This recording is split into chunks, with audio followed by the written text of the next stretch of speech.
ദൈവവചനം സഭകളിൽ നിന്നും അന്യം നിന്നുകൊണ്ടിരിക്കുന്ന ഒരു കാലഘട്ടമാണ് ഈ കാലഘട്ടം. തിരുവെഴുത്തിൽ നമുക്കെല്ലാവർക്കും അറിയാവുന്ന ഒരു വേദഭാഗം ഞാൻ ആമുഖത്തിൽ ഉദ്ധരിക്കുന്നു. ദുഷ്ടന്മാരുടെ ആലോചന പ്രകാരം നടക്കാതെയും പാപികളുടെ വഴിയിൽ നിൽക്കാതെയും പരിഹാസികളുടെ ഇരിപ്പിടത്തിൽ ഇരിക്കാതെയും. 1-ാം സങ്കീർത്തനം 1-ാം വാക്യമാണ്. യഹോവയുടെ ന്യായപ്രമാണത്തിൽ സന്തോഷിച്ച് അവൻ്റെ ന്യായപ്രമാണത്തെ രാപ്പകൽ വായിക്കുന്ന മനുഷ്യൻ ഭാഗ്യവാൻ എന്നാണോ, ധ്യാനിക്കുന്ന മനുഷ്യൻ ഭാഗ്യവാൻ എന്നാണോ? ഓർക്കുക, ഇതിന് ആർക്കാണ് പറ്റുക? യഹോവയുടെ ന്യായപ്രമാണത്തിൽ സന്തോഷിച്ച് അവൻ്റെ ന്യായപ്രമാണത്തെ രാപ്പകൽ ധ്യാനിക്കുന്ന മനുഷ്യൻ ഭാഗ്യവാൻ. ഓർക്കണം, അല്പ മിനിറ്റുകൾ നാം ദൈവത്തിൻ്റെ വചനം ധ്യാനിക്കാൻ തുടങ്ങുകയാണ്. ഈ വചനം ധ്യാനിക്കാൻ തുടങ്ങുമ്പോൾ നമ്മുടെ ഹൃദയത്തിലേക്ക് ഇത് ആഴത്തിൽ പതിയണം. ഒരു സഹോദരി സഭായോഗത്തിൽ ദൈവദാസൻ പ്രസംഗിക്കുന്ന പ്രസംഗം കേട്ടു. പ്രസംഗം ഇതാണ്: ആരാധന ആവശ്യമാണെങ്കിലും ആരാധനയല്ല, വചനധ്യാനമാണ് ഒരു ദൈവപൈതലിനെ ആത്മീയതയിൽ ഉറപ്പിക്കുന്നത്.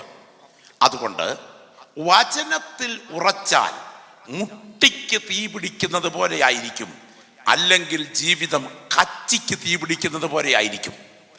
കച്ചിക്ക് തീ പിടിച്ചാൽ എന്നൊന്ന് കത്തിത്തീരും, എന്നാൽ മുട്ടിക്ക് തീ പിടിച്ചാൽ നിന്ന് കത്തും. അങ്ങനെയാണെങ്കിൽ ദൈവവചനത്തിൽ സന്തോഷിക്കണം എന്ന സന്ദേശം കേട്ട സഹോദരി തീരുമാനിച്ചു, ഇന്ന് മുതൽ വചനത്തിൽ സന്തോഷിക്കാൻ പോകുകയാണ്. ആ സഹോദരി വീട്ടിലെത്തി ഭർത്താവിനെ ഓഫീസിലേക്കും പിള്ളേരെ സ്കൂളിലേക്കൊക്കെ വിട്ടതിന് ശേഷം വേദപുസ്തകം തുറന്ന് വചനം ധ്യാനിക്കാൻ തീരുമാനിച്ച് ഇരുന്നു. കിട്ടിയത് ദാനിയേൽ പ്രവചനമാണ്. വായന അങ്ങോട്ട് തുടങ്ങുകയാണ്. യഹൂദ രാജാവായ യഹോയാക്കീമിൻ്റെ വാഴ്ചയുടെ 3-ാം ആണ്ടിൽ ബാബേൽ രാജാവായ നെബൂഖദ്നേസർ യെരൂശലേമിലേക്ക് വന്നു.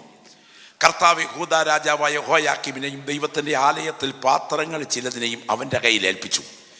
അവനവയെ ശീനാർ ദേശത്ത് തൻ്റെ ദേവൻ്റെ ഭണ്ഡാരഗൃഹത്തിൽ വെച്ചു. അനന്തരം രാജാവ് ഷണ്ഡന്മാരിൽ പ്രധാനിയായ അസ്പേനോസിനോട്, രാജസന്തതികളിലും കുലീനന്മാരിലും വെച്ച് വിദ്യാനിപുണരും ഉറക്കം വരുന്നു, കണ്ണു വല്ലാതെ അടയുന്നു. ഒരു കാര്യം ചെയ്യും, ഉച്ചവരെയുള്ള പരിപാടിയെല്ലാം ഒതുക്കിയച്ച് അല്പം ഭക്ഷണം കൂടെ കഴിച്ചതിന് ശേഷം വന്ന് വാക്കി ധ്യാനിക്കാം എന്ന് വിചാരിച്ച് പുസ്തകം അടച്ചിട്ട് പോയി. ഉച്ചവരെ ഉള്ള എല്ലാം ഒതുക്കി അല്പം ഭക്ഷണം കൂടെ കഴിച്ചതിന് ശേഷം വീണ്ടും പുസ്തകം തുറന്നു. കിട്ടിയത് വെളിപ്പാട് പുസ്തകമാണ്. തുടങ്ങി വായന. യേശുക്രിസ്തുവിൻ്റെ വെളിപ്പാട് വേഗത്തിൽ സംഭവിക്കാനുള്ളത് തൻ്റെ ദാസന്മാരെ കാണിക്കേണ്ടതിന് ദൈവം അത് അവന് കൊടുത്തു. അവൻ തൻ്റെ ദൂതൻ മുഖാന്തരം അയച്ച് തൻ്റെ ദാസനായ യോഹന്നാനെ പ്രദർശിപ്പിച്ചു. യോഹന്നാൻ ദൈവവചനവും യേശുക്രിസ്തുവിൻ്റെ സാക്ഷിയുമായി താൻ കണ്ടതൊക്കെ സാക്ഷീകരിച്ചു. യോഹന്നാൻ ആസിയിലെ 7 സഭകൾക്കും എഴുതുന്നത്, ഇരുന്നവനും ഇരിക്കുന്നവനും വരുന്നവനുമായവങ്കിൽ നിന്നും അവൻ്റെ വിശ്വസ്ത സാക്ഷിയും മരിച്ചവരിൽ ആദിജാതനും ഭൂരാജാക്കന്മാർക്ക് അധിപതിയുമായ യേശുക്രിസ്തുവിൻ്റെ പക്കൽ നിന്നും അവൻ്റെ സിംഹാസനത്തിനുള്ള 7 ആത്മാക്കളുടെ പക്കൽ നിങ്ങൾക്ക് കൃപയും സമാധാനവും ഉണ്ടാകട്ടെ. നമ്മെ സ്നേഹിക്കുന്നവനും നമ്മുടെ പിതാവായ ദൈവത്തെ രാജ്യവും പുരോഹിതന്മാരും. അങ്ങോട്ട് വായന തുടരുന്നതും ഉറക്കം തുടങ്ങുന്നതും ഒരുപോലായിരുന്നു. ഈ സമയത്ത് മൊബൈലിൽ കളിക്കുകയായിരുന്നെങ്കിൽ ഉറക്കം വരികയില്ലായിരുന്നു. സീരിയലായിരുന്നെങ്കിൽ ഒട്ടും ഉറക്കം വരികയില്ലായിരുന്നു. ഇതിൻ്റെ മുൻപിൽ എന്താ ഇത്ര ഉറക്കം വരുന്നത്? ദൈവത്തിന് സ്തോത്രം. എല്ലാറ്റിലേക്കാട്ടിലും ഉപരിയായി ദൈവവചനം ധ്യാനിക്കുന്നതിൽ സന്തോഷിക്കാൻ കഴിയുന്ന ദൈവമക്കൾ കരങ്ങളൊന്ന് ഉയർത്തി കർത്താവിന് സ്തോത്രം ചെയ്താട്ടെ. ശ്രദ്ധിക്കണേ, നിങ്ങൾ സ്തോത്രം പറയുന്നുണ്ടെങ്കിലും നിങ്ങളുടെ മനസ്സിൻ്റെ യാഥാർത്ഥ്യത്തോട് ചോദിക്കണം, നിങ്ങൾക്ക് ദൈവത്തിൻ്റെ വചനത്തിൽ സന്തോഷിക്കാൻ കഴിയുമോ? ഇന്ന് പകൽ അത് അഭിമാനത്തോടെ എനിക്ക് കഴിയുമെന്ന് പറയാൻ കഴിയുന്നെങ്കിൽ ഭാഗ്യമാണ് വചനത്തിൽ സന്തോഷിക്കാൻ കഴിയുക. കാരണം എന്താണ്? ഈ ഉറക്കം വരുന്നതിൻ്റെ പ്രധാനപ്പെട്ട കാരണം ഇത് നമുക്ക് എന്താണോ അതനുസരിച്ച് മാത്രമേ നമുക്കിതിൽ സന്തോഷിക്കാൻ കഴിയത്തുള്ളൂ. ഒരു 25-30 വർഷങ്ങൾക്ക് പുറകിൽ കേരളത്തിലെ വാർത്താവിനിമയ സംവിധാനങ്ങളൊക്കെ വളരെ കുറവുള്ള ഒരു സാഹചര്യം നിങ്ങൾ മനസ്സിൽ കാണുക. അന്ന് ഈ ഭർത്താക്കന്മാർ വിദേശത്ത് ഗൾഫിലൊക്കെ ജോലിക്ക് പോകുകയും ഭാര്യമാർ വീട്ടിൽ കുഞ്ഞുങ്ങളെയും മറ്റും വളർത്തി കഴിയുകയും ചെയ്യുന്ന സമയത്ത് ആകപ്പാടെ ആശയവിനിമയത്തിൻ്റെ ഇടയിലെ പ്രധാന മാധ്യമം ഒരു എയർമെയിൽ ഇല്ലൻ്റാണ്. നമുക്കറിയാമല്ലോ, ആ വലിയ ചാക്ക് പോലുള്ള ബാഗുമായി ഈ പോസ്റ്റ്മാൻമാർ കയറ്റം കയറി വീടിൻ്റെ മുറ്റത്തോട്ട് വന്നിട്ട് ഒന്ന് വിളിച്ചു കഴിയുമ്പോൾ, ഇറങ്ങിച്ചെന്ന് കഴിയുമ്പോൾ ഇതിനകത്ത് നിന്ന് തിരക്കി ചിലതൊക്കെ എടുത്തുകൊണ്ടിരിക്കുമ്പോൾ അമ്മമാരുടെ കണ്ണുകൾ മൊത്തം ഉന്നം വെക്കുന്നത് അതിനകത്ത് എയർമെയിലില്ലുണ്ടോ, കാരണം അതിനൊരു പ്രത്യേക കളറും ഒരു സംവിധാനവും ഒക്കെയാണ്. അപ്പോൾ ഒരെണ്ണത്തിന് പിടിച്ചിങ്ങോട്ട് തരുമ്പോൾ ഒരു വല്ലാത്ത സന്തോഷമാണ്.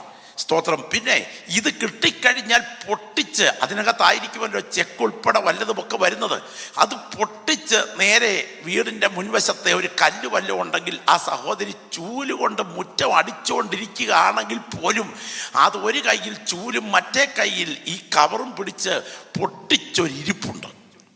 അതൊരു വല്ലാത്ത ഇരിപ്പാണ്. ഇതിനിടയ്ക്ക് കയറി വന്ന ഈ പോസ്റ്റ്മാൻ ഇച്ചിരി വെള്ളം തരുമോ എന്ന് ചോദിക്കുമ്പോൾ കൊച്ചേ വെള്ളം കൊട് എന്ന് പറഞ്ഞ് അകത്തോട്ട് മാറി കൊച്ചിനോട് കൽപ്പിച്ചതിന് ശേഷം ഇത് പൊട്ടിച്ചൊരിരിപ്പ. സ്തോത്രം. കാരണം തൻ്റെ പ്രിയപ്പെട്ടവൻ്റെ കത്ത്, ആ കത്തിനകത്തെ വരികളിൽ അവളുടെ കണ്ണുകൾ ആഴ്ന്നിറങ്ങുകയാണ്. ഇന്നത്തെ കാലത്തെ കുടുംബ ബന്ധങ്ങളുടെ പ്രത്യേകതയൊന്നുമല്ല, അന്നത്തെ കാലത്തെ കുടുംബത്തിൻ്റെ നിലവാരമാണ് ഞാൻ ഈ പറയുന്നത്. എന്തായാലും വേണ്ടില്ല. സ്തോത്രം. ഒന്ന് വായിച്ചു, വീണ്ടും തിരിച്ചും മറിച്ചും ആസ്വദിച്ചൊന്ന് വായിച്ചു, പിന്നെയും വരികൾ ഓരോന്ന് എണ്ണിപ്പിറക്കി വായിച്ചു. ഇതിനിടയ്ക്ക് പാസ്റ്റർ രാജു മേത്ര പുറകിൽ കൂടെ ഒന്ന് ഒളിഞ്ഞു നോക്കി, അതിനകത്ത് എന്താ ഇത്ര കാര്യമായിട്ട് എഴുതിയിരിക്കുന്നത് എന്ന് അറിയാനൊന്ന് നോക്കിയെന്നിരിക്കട്ടെ. അതിനകത്ത് എഴുതിയിരിക്കുന്ന ഇത്രയേ ഉള്ളൂ: വാഴയ്ക്ക് വളവിടുന്ന കാര്യം, വീട്ടിലെ പുറകിലത്തെ വീട് പൊളിഞ്ഞ കയ്യാല കെട്ടുന്ന കാര്യം, കറണ്ട് ചാർജ് അടയ്ക്കുന്ന കാര്യം, ടെലിഫോൺ ബില്ല് അടയ്ക്കുന്ന കാര്യം, ഇതെല്ലാം ഇങ്ങനെ എഴുതിയിരിക്കുക. എനിക്കിതിന് ഇത്ര പ്രാധാന്യം ഒന്നുമില്ല. എന്നാൽ ഈ സഹോദരിക്ക് അതിനെന്താ ഇത്രമാത്രം പ്രാധാന്യം? അവൾ പലവട്ടം തിരിച്ചും മറിച്ചും വായിച്ചും ധ്യാനിച്ചും എണ്ണിപ്പിറക്കിയതിന് ശേഷം അവസാനം ഇത് കട്ടിലിൻ്റെ തലനയുടെ കീഴെ കൊണ്ട് വെച്ചിരിക്കുക, രാത്രി പിന്നെയും ധ്യാനിക്കാൻ. സ്തോത്രം. എന്താ കാര്യമെന്നറിയാമോ? എനിക്കിതിനകത്തൊരു താല്പര്യവും തോന്നുന്നില്ലെങ്കിലും അവൾക്കിതിനകത്ത് പ്രത്യേക താല്പര്യം തോന്നാൻ കാരണം എനിക്കത് എഴുതിയ വ്യക്തി ആരുമല്ല, അതുകൊണ്ട് എനിക്കതിനകത്ത് ഒരു ബന്ധവുമില്ല. എന്നാൽ അവൾക്ക് അത് എഴുതിയ വ്യക്തി അവളുടെ പ്രിയപ്പെട്ട ഭർത്താവാണ്. എഴുതിയ വ്യക്തിയും വായിക്കുന്ന വ്യക്തിയും തമ്മിലുള്ള ബന്ധത്തിലാണ് വരികൾക്കകത്ത് ജീവൻ വ്യാപരിക്കുന്നത്. ആ വേദപുസ്തകം കരങ്ങളിലൊന്ന് ഉയർത്തിപ്പിടിച്ചേ. ഇന്ന് പകൽ ഇതിൻ്റെ പുറകിൽ വ്യാപരിക്കുന്ന ദൈവത്തിൻ്റെ പരിശുദ്ധാത്മാവ് എൻ്റെ ഹൃദയത്തോട് ഇടപെടണമേ എന്ന് പ്രാർത്ഥിക്കുന്ന ദൈവമക്കൾ പുസ്തകം കരങ്ങളിൽ ഉയർത്തിപ്പിടിച്ച് കേവലം ഒരു വൈകാരികതയിൽ അവസാനിക്കുന്ന ദൈവാലോചനയായിട്ടല്ല, അടുത്ത 10-50 മിനിറ്റുകൾ കേൾക്കാൻ തുടങ്ങുന്ന ജീവൻ്റെ വചനം എന്നോട് ഇടപെടണമേ എന്ന് പ്രാർത്ഥിക്കുന്ന ദൈവമക്കൾ കരങ്ങളിലെ പുസ്തകം ഉയർത്തിപ്പിടിച്ചുകൊണ്ട് ശബ്ദം ഉയർത്തി ചില മിനിറ്റുകൾ, ചില സെക്കൻഡുകളൊന്ന് പ്രാർത്ഥിക്കാൻ തുടങ്ങിക്കാട്ടെ. എല്ലാ നാവുകളിൽ നിന്നും പ്രാർത്ഥനയുടെ ശബ്ദം ഉയരട്ടെ. യേശുവിൻ്റെ കരം ഇതിനകത്ത് ബലത്തോടെ വ്യാപരിക്കുന്നുണ്ട്. നിന്നെ വചനം ധ്യാനിക്കാൻ അനുവദിപ്പിക്കാതെ, നിന്റെ ഹൃദയത്തിലേക്ക് ഈ വചനം പരിവർത്തനം നടത്താൻ അനുവദിക്കാതെ, വചനത്തിൽ വ്യാപരിക്കുന്ന ദൈവശക്തി ജീവിതത്തിൽ പരിവർത്തനത്തിലേക്ക് നടത്താൻ സമ്മതിക്കാതെ, കൂച്ചുവിലങ്ങട്ട് ബന്ധിക്കുന്ന ഇരുട്ടിൻ്റെ ശക്തികളെ തകർത്തുകൊണ്ട് ഇന്ന് പകൽ മുഴങ്ങുന്ന ജീവന്റെ വചനം നിങ്ങളുടെ ഹൃദയത്തിൽ ആഴമായി പതിക്കാൻ പുസ്തകം കരങ്ങളിൽ ഉയർത്തിപ്പിടിക്കുന്ന ദൈവമക്കൾ ശബ്ദം ഉയർത്തിയൊന്ന് ആത്മാവിൽ പ്രാർത്ഥിച്ചു തുടങ്ങിക്കാട്ടെ. യേശുവിൻ്റെ അധികാരമുള്ള നാമത്തിൽ ഈ സദസ്സിനായി ഒരു ദൈവപ്രവൃത്തി സംഭവിക്കട്ടെ. വചനത്തിൻ്റെ വ്യാപാര ശക്തി വ്യക്തികളുടെ ഹൃദയത്തിൽ ആഴമായി ക്രിയ നടത്തേണ്ടതിന് പ്രാർത്ഥിച്ച് നിന്റെ കരങ്ങളിൽ ഈ ജനത്തെ കൈമാറുന്നു യേശുവിൻ നാമത്തിൽ തന്നെ. കരമുയർത്തി ഒരിക്കൽ കൂടെ ദൈവത്തിന് മഹത്വം അർപ്പിച്ചാട്ടെ. തികച്ചും ഏകാഗ്രതയോടെ വളരെ പ്രാർത്ഥനയോടെ നിങ്ങൾ തിരുവെഴുത്തിലേക്ക് കടന്നു വരാം. കൊരിന്ത്യർക്ക് ധന്യനായ പൗലോസ് എഴുതിയ 1-ാം ലേഖനം 10-ാം അധ്യായത്തിൻ്റെ 16-ാമത്തെ വാക്യവും, കൊരിന്ത്യർക്ക് എഴുതിയ 1-ാം ലേഖനം 10-ാം അധ്യായത്തിൻ്റെ 16-ാമത്തെ വാക്യവും, കൊരിന്ത്യർക്ക് എഴുതിയ 1-ാം ലേഖനം 11-ാം അധ്യായത്തിൻ്റെ 27, 28, 29 വാക്യങ്ങളും ശബ്ദമുയർത്തി വായിച്ച് സഹായിക്കാം. ധന്യനായ പൗലോസ് കൊരിന്ത്യർക്ക് എഴുതിയ 1-ാം ലേഖനം 10-ാം അധ്യായം 16-ാം വാക്യം, കൊരിന്ത്യർക്ക് എഴുതിയ 1-ാം ലേഖനം 11-ന്റെ 26 മുതലുള്ള വാക്യങ്ങൾ വായിച്ചാട്ടെ.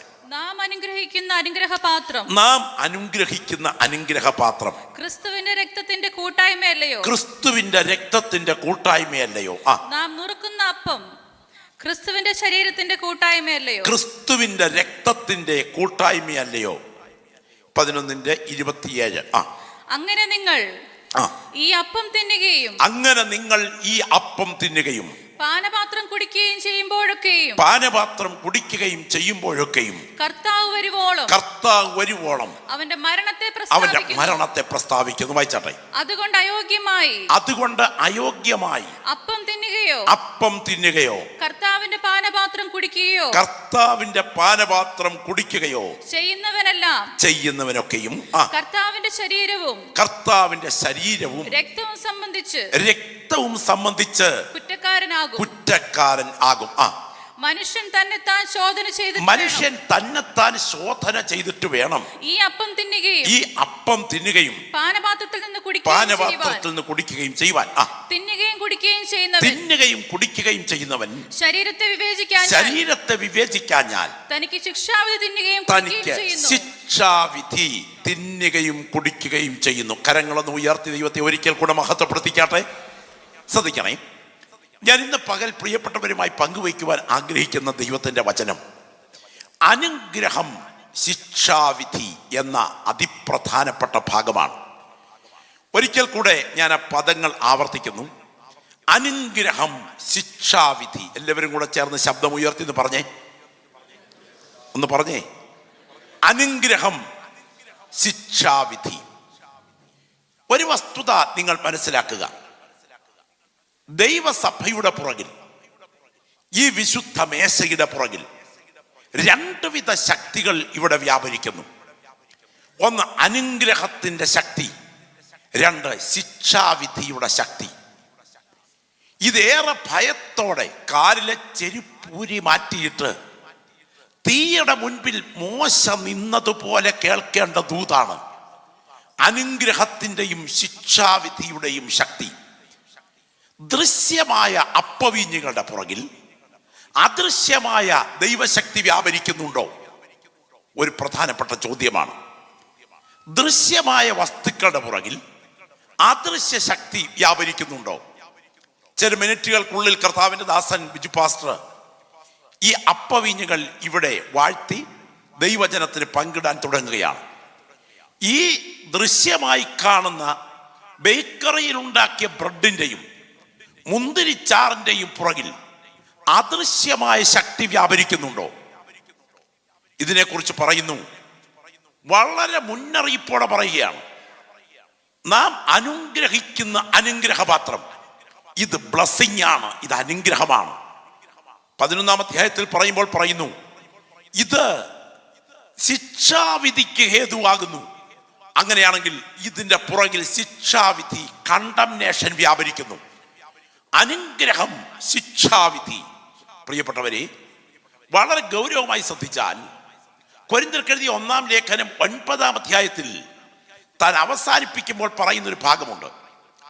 മറ്റുള്ളവരോട് പ്രസംഗിച്ചതിന് ശേഷം ഞാൻ തന്നെ കൊള്ളരുതാത്തവനായി തീർന്നു പോകാതിരിക്കേണ്ടതിന് എൻ്റെ ശരീരത്തെ ദണ്ഡിപ്പിച്ച് അടിമയാക്കുകയത്രേ ചെയ്യുന്നത് എന്ന് പറഞ്ഞാൽ, ചാട്ടയും മുഖപ്പട്ടയും ഉപയോഗിച്ച് ഒരു കുതിരയെ ലക്ഷ്യത്തിലേക്ക് നയിക്കുന്നത് പോലെ എൻ്റെ ശരീരത്തിലെ ഇച്ഛകളെ ഞാൻ ദണ്ഡന ഭാവത്തോടെ നിയന്ത്രിക്കുന്നു. അല്ലെങ്കിൽ ഞാൻ തന്നെ തള്ളപ്പെട്ടു പോകും. അഡോക്കിമോസ് എന്ന മൂലഭാഷ പുച്ഛത്തോടെ വലിച്ചെറിയപ്പെടുക എന്ന അർത്ഥത്തിലാണ് സൂചിപ്പിച്ചിരിക്കുന്നത്. അങ്ങനെയാണെങ്കിൽ ഒരു വസ്തുവിനെ പുച്ഛത്തോടെ വലിച്ചെറിയുന്നത് പോലെ ഞാൻ കർത്തൃസന്നിധിയിൽ തള്ളപ്പെട്ടു പോകാൻ സാധ്യതയുള്ളത് കൊണ്ട് എൻ്റെ ജഡവികാരങ്ങളെ ഞാൻ നിയന്ത്രണത്തിലേക്ക് കൊണ്ടുവരികയാണ്. ഈ വിഷയം അവതരിപ്പിച്ചതിന് ശേഷം 10-ാം അധ്യായത്തിലേക്ക് വരുമ്പോൾ പൗലോസ് പറയുകയാണ്, ദൈവത്തിന് സ്തോത്രം, സഹോദരന്മാരെ, നമ്മുടെ പിതാക്കന്മാരെല്ലാവരും മേഘത്തിന് കീഴിലായിരുന്നു. അവർ മേഘത്തിലും സമുദ്രത്തിലും സ്നാനമേറ്റ മോശയോട് ചേർന്നു. അവരെല്ലാവരും ഒരേ ആത്മീയ പാനീയം കുടിച്ചു. അവരെ അനുഗമിച്ച ആത്മീയ പാറയിൽ നിന്നല്ലോ അവർ കുടിച്ചത്. ആ പാറ ക്രിസ്തുവായിരുന്നു. അടുത്ത പ്രയോഗം എൻ്റെ പ്രിയപ്പെട്ട സഹോദരങ്ങൾക്കറിയാമോ? എന്താ എഴുതിയിരിക്കുന്നത്? അവരിൽ മിക്ക പേരിലും ദൈവം പ്രസാദിച്ചില്ല. എൻ്റെ ചോദ്യം ഇതാണ്, മിക്ക പേർ എത്ര പേരുണ്ടായിരുന്നു? ഹലോ, മിക്ക പേർ എത്ര പേരുണ്ടായിരുന്നു? 30 ലക്ഷം പേരാണ് ഇറങ്ങി തിരിച്ചതെങ്കിൽ 29,998 മിക്ക പേരായിരുന്നു. പലപ്പോഴും ഇന്നത്തെ ആത്മീയ ശുശ്രൂഷകളെ കാണുമ്പോൾ ഒരു അസാധാരണമായ മനോവേദന, അത് ഇന്നത്തെ തലമുറയിൽ പലർക്കും ഉണ്ടാകാറില്ല. എൻ്റെ 19-ാമത്തെ വയസ്സിൽ ഞാൻ ഈ വചന ശുശ്രൂഷ ആരംഭിച്ചതാണ്. എൻ്റെ 19-ാമത്തെ വയസ്സിൽ കുമ്പനാട് ഹെബ്രോൻ ബൈബിൾ കോളേജിൽ ദൈവവചനം പഠിക്കാൻ കയറിയതാണ്. എൻ്റെ 20-ാമത്തെ വയസ്സിൽ ഞാനൊരു സഭാ ശുശ്രൂഷകനായതാണ്. 56 വയസ്സിൽ എത്തി നിൽക്കുന്ന ഞാൻ കഴിഞ്ഞ ദീർഘവർഷങ്ങൾ റാന്നി ടൗൺ ചർച്ചിൽ ഞാൻ ജനിച്ചു വളർന്ന ഇടത്ത് 30ഓളം സഭകളുടെ നേതൃത്വവും ഞാൻ ഉൾപ്പെട്ടു നിൽക്കുന്ന സഭ 28 വർഷത്തോളം ഞാൻ തന്നെ പണിതുകൊണ്ട് വന്ന സഭയും ആയതുകൊണ്ട് ആത്മബന്ധമുള്ള ഒരു വലിയ പറ്റം ദൈവമക്കളുടെ നടുവിൽ നിന്ന് ഞാൻ ഇന്ന് പകൽ പറയട്ടെ, ദൈവവചനത്തിൻ്റെ യഥാർത്ഥ കാഴ്ചപ്പാടുകളെക്കാൾ മനഃശാസ്ത്രപരമായൊരു സമീപനത്തിലേക്ക് ഒട്ടുമിക്ക ശുശ്രൂഷകന്മാരും മാറിക്കഴിഞ്ഞു. സ്തോത്രം, ദുഃഖത്തോടെ പറയാം. കാരണം എൻ്റെ മുൻപിലിരിക്കുന്ന ജനത്തെ കർണരസമാകുമാർ പ്രലോഭിപ്പിക്കുക എന്ന ഒരു വൈകാരികത എൻ്റെ കൂടെ ആവശ്യമായി മാറിക്കഴിഞ്ഞു. എന്നാൽ ഇവിടെ ഇരിക്കുന്ന ഒരാൾ പോലും നഷ്ടപ്പെട്ടു പോകാതെ നിത്യതയിലെത്തണം എന്ന ചങ്കോടടുത്ത ആത്മഭാരത്തോടെ ഞാൻ വിളിച്ചു പറയട്ടെ, ഏറ്റവും ഗൗരവത്തോടെ ശ്രദ്ധിക്കുക, മിക്ക പേരിലും ദൈവം പ്രസാദിച്ചില്ല. ചില ആളുകൾ പറയാറുണ്ട്, സ്തോത്രം, അവരുടെ കാലിലെ ചെരുപ്പ് പഴകിയില്ല, അവരുടെ വസ്ത്രം ജീർണിച്ചു പോയില്ല, അത്രയും സ്ഥലത്ത് സ്ക്വയർ ഫീറ്റ് എത്രയുണ്ടോ അത്രയും ഭാഗം ദൈവം എയർ കണ്ടീഷനായി നൽകി. അവർക്ക് മന്ന ആകാശത്തിൻ്റെ കിളിവാതിൽ തുറന്ന് പൊഴിച്ചു കൊടുത്തു. ഇതൊക്കെ കേൾക്കുമ്പോഴേക്കും നമ്മുടെ സദസ്സ് വല്ലാത്ത ഒരു വൈകാരികതയിൽ എത്തിച്ചേരാറുണ്ട്. എന്നാൽ ഒരു വസ്തുതയുടെ അടിവരയിട്ട് കേട്ടുകൊള്ളുക, കാര്യം ഇങ്ങനെയൊക്കെ ആണെങ്കിലും 29,99,998 ശവമടക്ക് കഴിഞ്ഞു.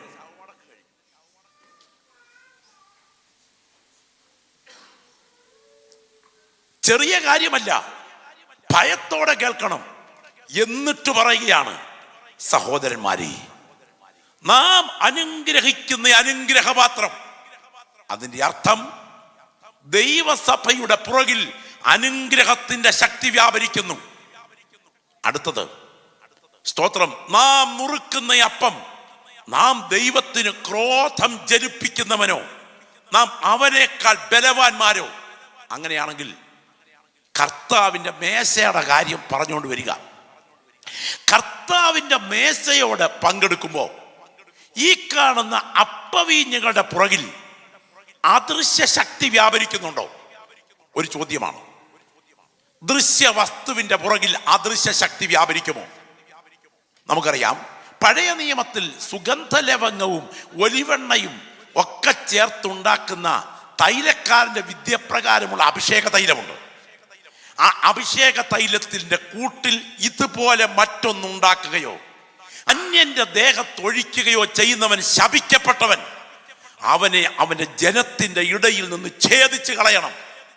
ഞാൻ ചോദിക്കട്ടെ, എന്താണ് ഈ വഴനത്തൊലിയുടെയും ഒലിവെണ്ണയുടെയും ശക്തി?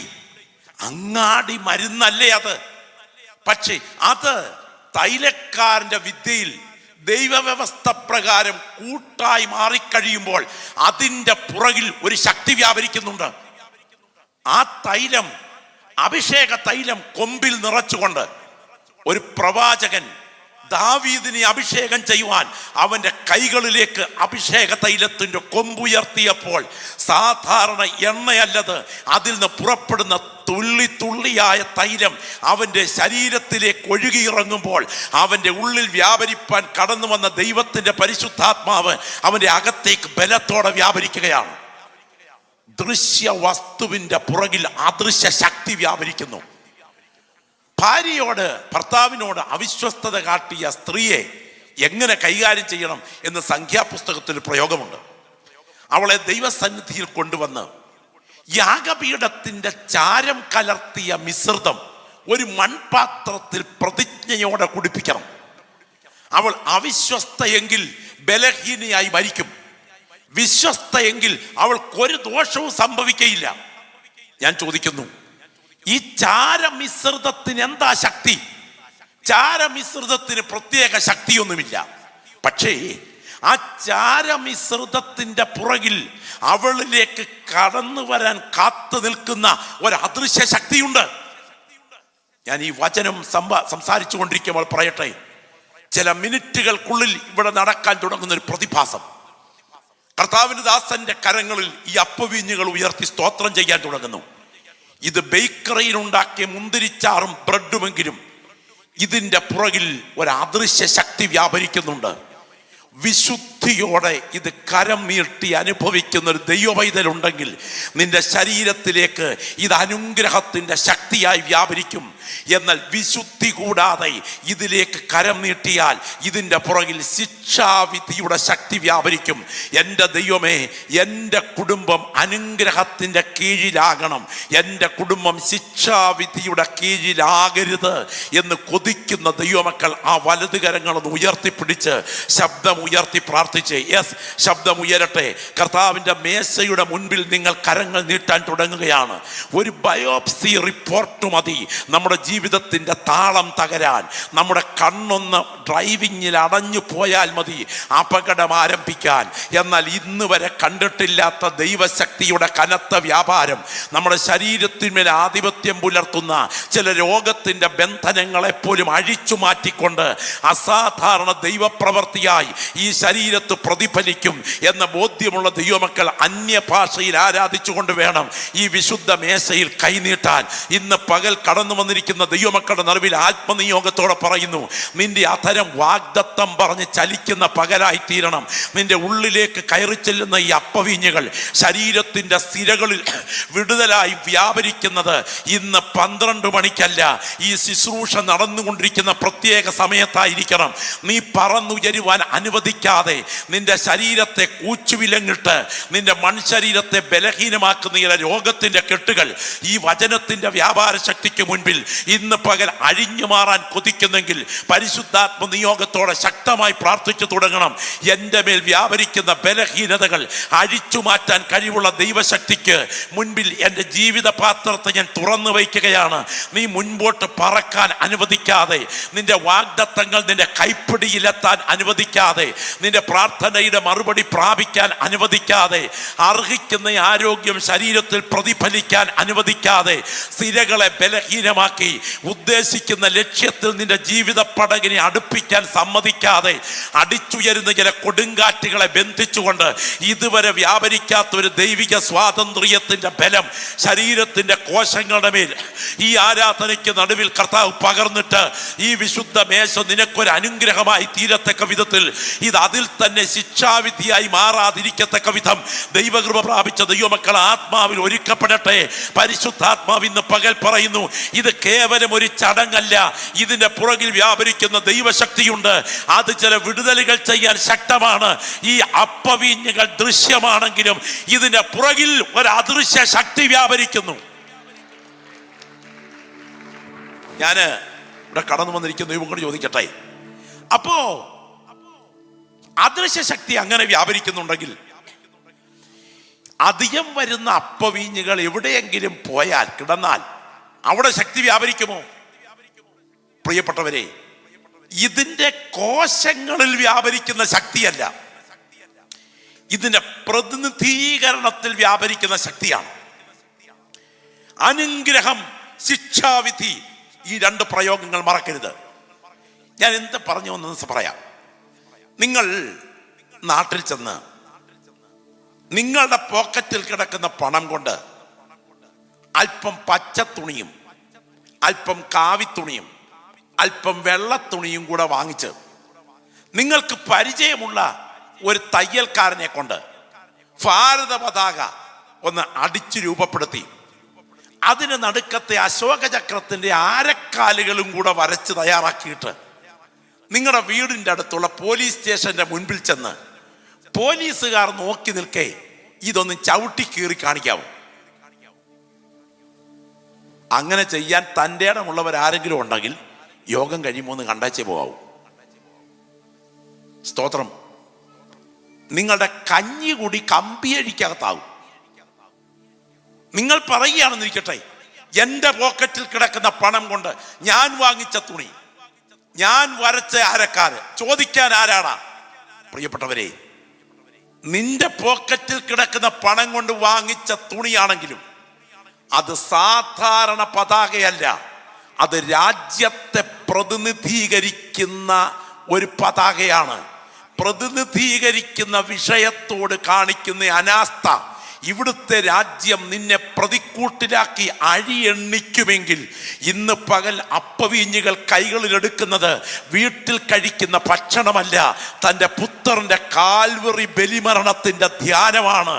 ആ രംഗത്തോട് നീ കാട്ടുന്ന അനാസ്ഥയുടെ മുൻപിൽ സ്വർഗത്തിന്റെ ജുഡീഷ്യറി അതിൻ്റെ മേൽ നടപടിയെടുക്കും എന്ന ബോധ്യമുള്ള ദൈവമക്കൾ ഇന്ന് പകൽ ഈ വിശുദ്ധ മേശയ്ക്ക് മുൻപിൽ പറയണം, എൻ്റെ മുൻപിൽ ഇരിക്കുന്ന ഈ അപ്പവീഞ്ഞുങ്ങളുടെ പുറകിൽ അനുഗ്രഹത്തിന്റെയും ശിക്ഷാവിധിയുടെയും ശക്തി വ്യാപരിക്കുന്നു. ആ കരങ്ങളൊന്ന് ഉയർത്തിപ്പിടിച്ച് പ്രാർത്ഥിക്കാമോ?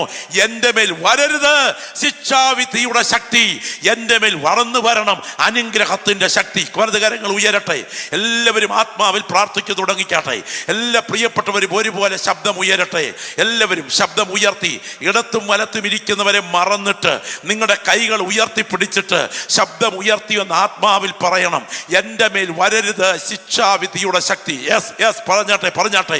എൻ്റെ മേൽ കടന്നു വരരുത് ശിക്ഷാവിധിയുടെ ശക്തി, എൻ്റെ മേൽ കടന്നു വരണം അനുഗ്രഹത്തിന്റെ ശക്തി. യേശുവിന്റെ അധികാരമുള്ള നാമത്തിൽ ഈ സമൂഹത്തിന് നടുവിലേക്ക് ഒഴുകി ഇറങ്ങട്ടെ ദൈവിക വിടുതലിന്റെ ചൈതന്യം. പ്രാർത്ഥിക്കുന്ന നിന്റെ വാഗ്ദത്തങ്ങൾക്കെതിരെ വാദിക്കുന്ന ചില വിഷയങ്ങളുടെ മേൽ എൻ്റെ ദൈവത്തിന്റെ കരം ഇന്ന് ബലത്തോടെ ചലിക്കുകയാണ്. ഇന്ന് പകൽ ഇത് അതിന്മേൽ ജയമെടുക്കട്ടെ. കർത്താവ് ഇന്ന് പകൽ കടന്നു വന്നിരിക്കുന്ന ഈ സദസ്സിനെ ചൂണ്ടിക്കൊണ്ട് ഒരാലോചന വിളിച്ചു പറയുന്നു. നിന്റെ കുടുംബത്തിന്റെ പുറകിൽ ഈ രണ്ട് ശക്തികൾ നിലകൊള്ളുന്നുണ്ട്. അതിന്മേൽ അനുഗ്രഹത്തിന്റെ ശക്തി മാത്രം എൻ്റെ കുടുംബത്തിന്മേൽ ആധിപത്യം പുലർത്തണം. ശിക്ഷാവിധിയുടെ ശക്തി എൻ്റെ കുടുംബത്തിന്മേൽ കടന്നു വരരുത് എന്ന് കൊതിക്കുന്ന ദൈവമക്കൾ പ്രാർത്ഥിച്ചു തുടങ്ങിക്കാട്ടെ. ഇതൊരു സാധാരണ സഭായോഗമാണ് എന്ന് നിങ്ങൾ വിചാരിക്കരുത്. എൻ്റെ കർത്താവിൻ്റെ കരം നിങ്ങളുടെ വിഷയത്തെ തൊടുകയാണ്. യേശുവിൻ്റെ അധികാരമുള്ള നാമത്തിൽ ചില കുടുംബങ്ങളെ മൂടാപ്പ് പോലെ വ്യാപരിച്ച് ഒരു മേഘം പോലെ ഇരുട്ടിലാക്കാൻ ശ്രമിക്കുന്ന ചില വാദഗതികളുടെ ബന്ധനങ്ങളുണ്ട്. എന്നാൽ ഇന്നത്തെ പ്രാർത്ഥന കഴിയുന്നതിന് മുൻപ് ഈ വചന ശുശ്രൂഷയിൽ ചില വീടുകളുടെ മേൽ വ്യാപരിക്കുന്ന ആ ഇരുളിന്റെ മേഘപടലങ്ങൾ ആത്മമണ്ഡലത്തിൽ അഴിഞ്ഞു മാറിയിട്ട് ചില കുടുംബങ്ങൾക്കകത്തേക്ക് അനുഗ്രഹത്തിന്റെ ശക്തി അസാധാരണമായി പ്രവഹിക്കേണ്ടതിന് സ്വന്തം ജീവിതത്തെ വിലയിരുത്താൻ ദൈവാത്മാവ് ഇന്ന് പകൽ ഈ ശുശ്രൂഷയ്ക്ക് മുൻപിൽ വിളിക്കുകയാണ്.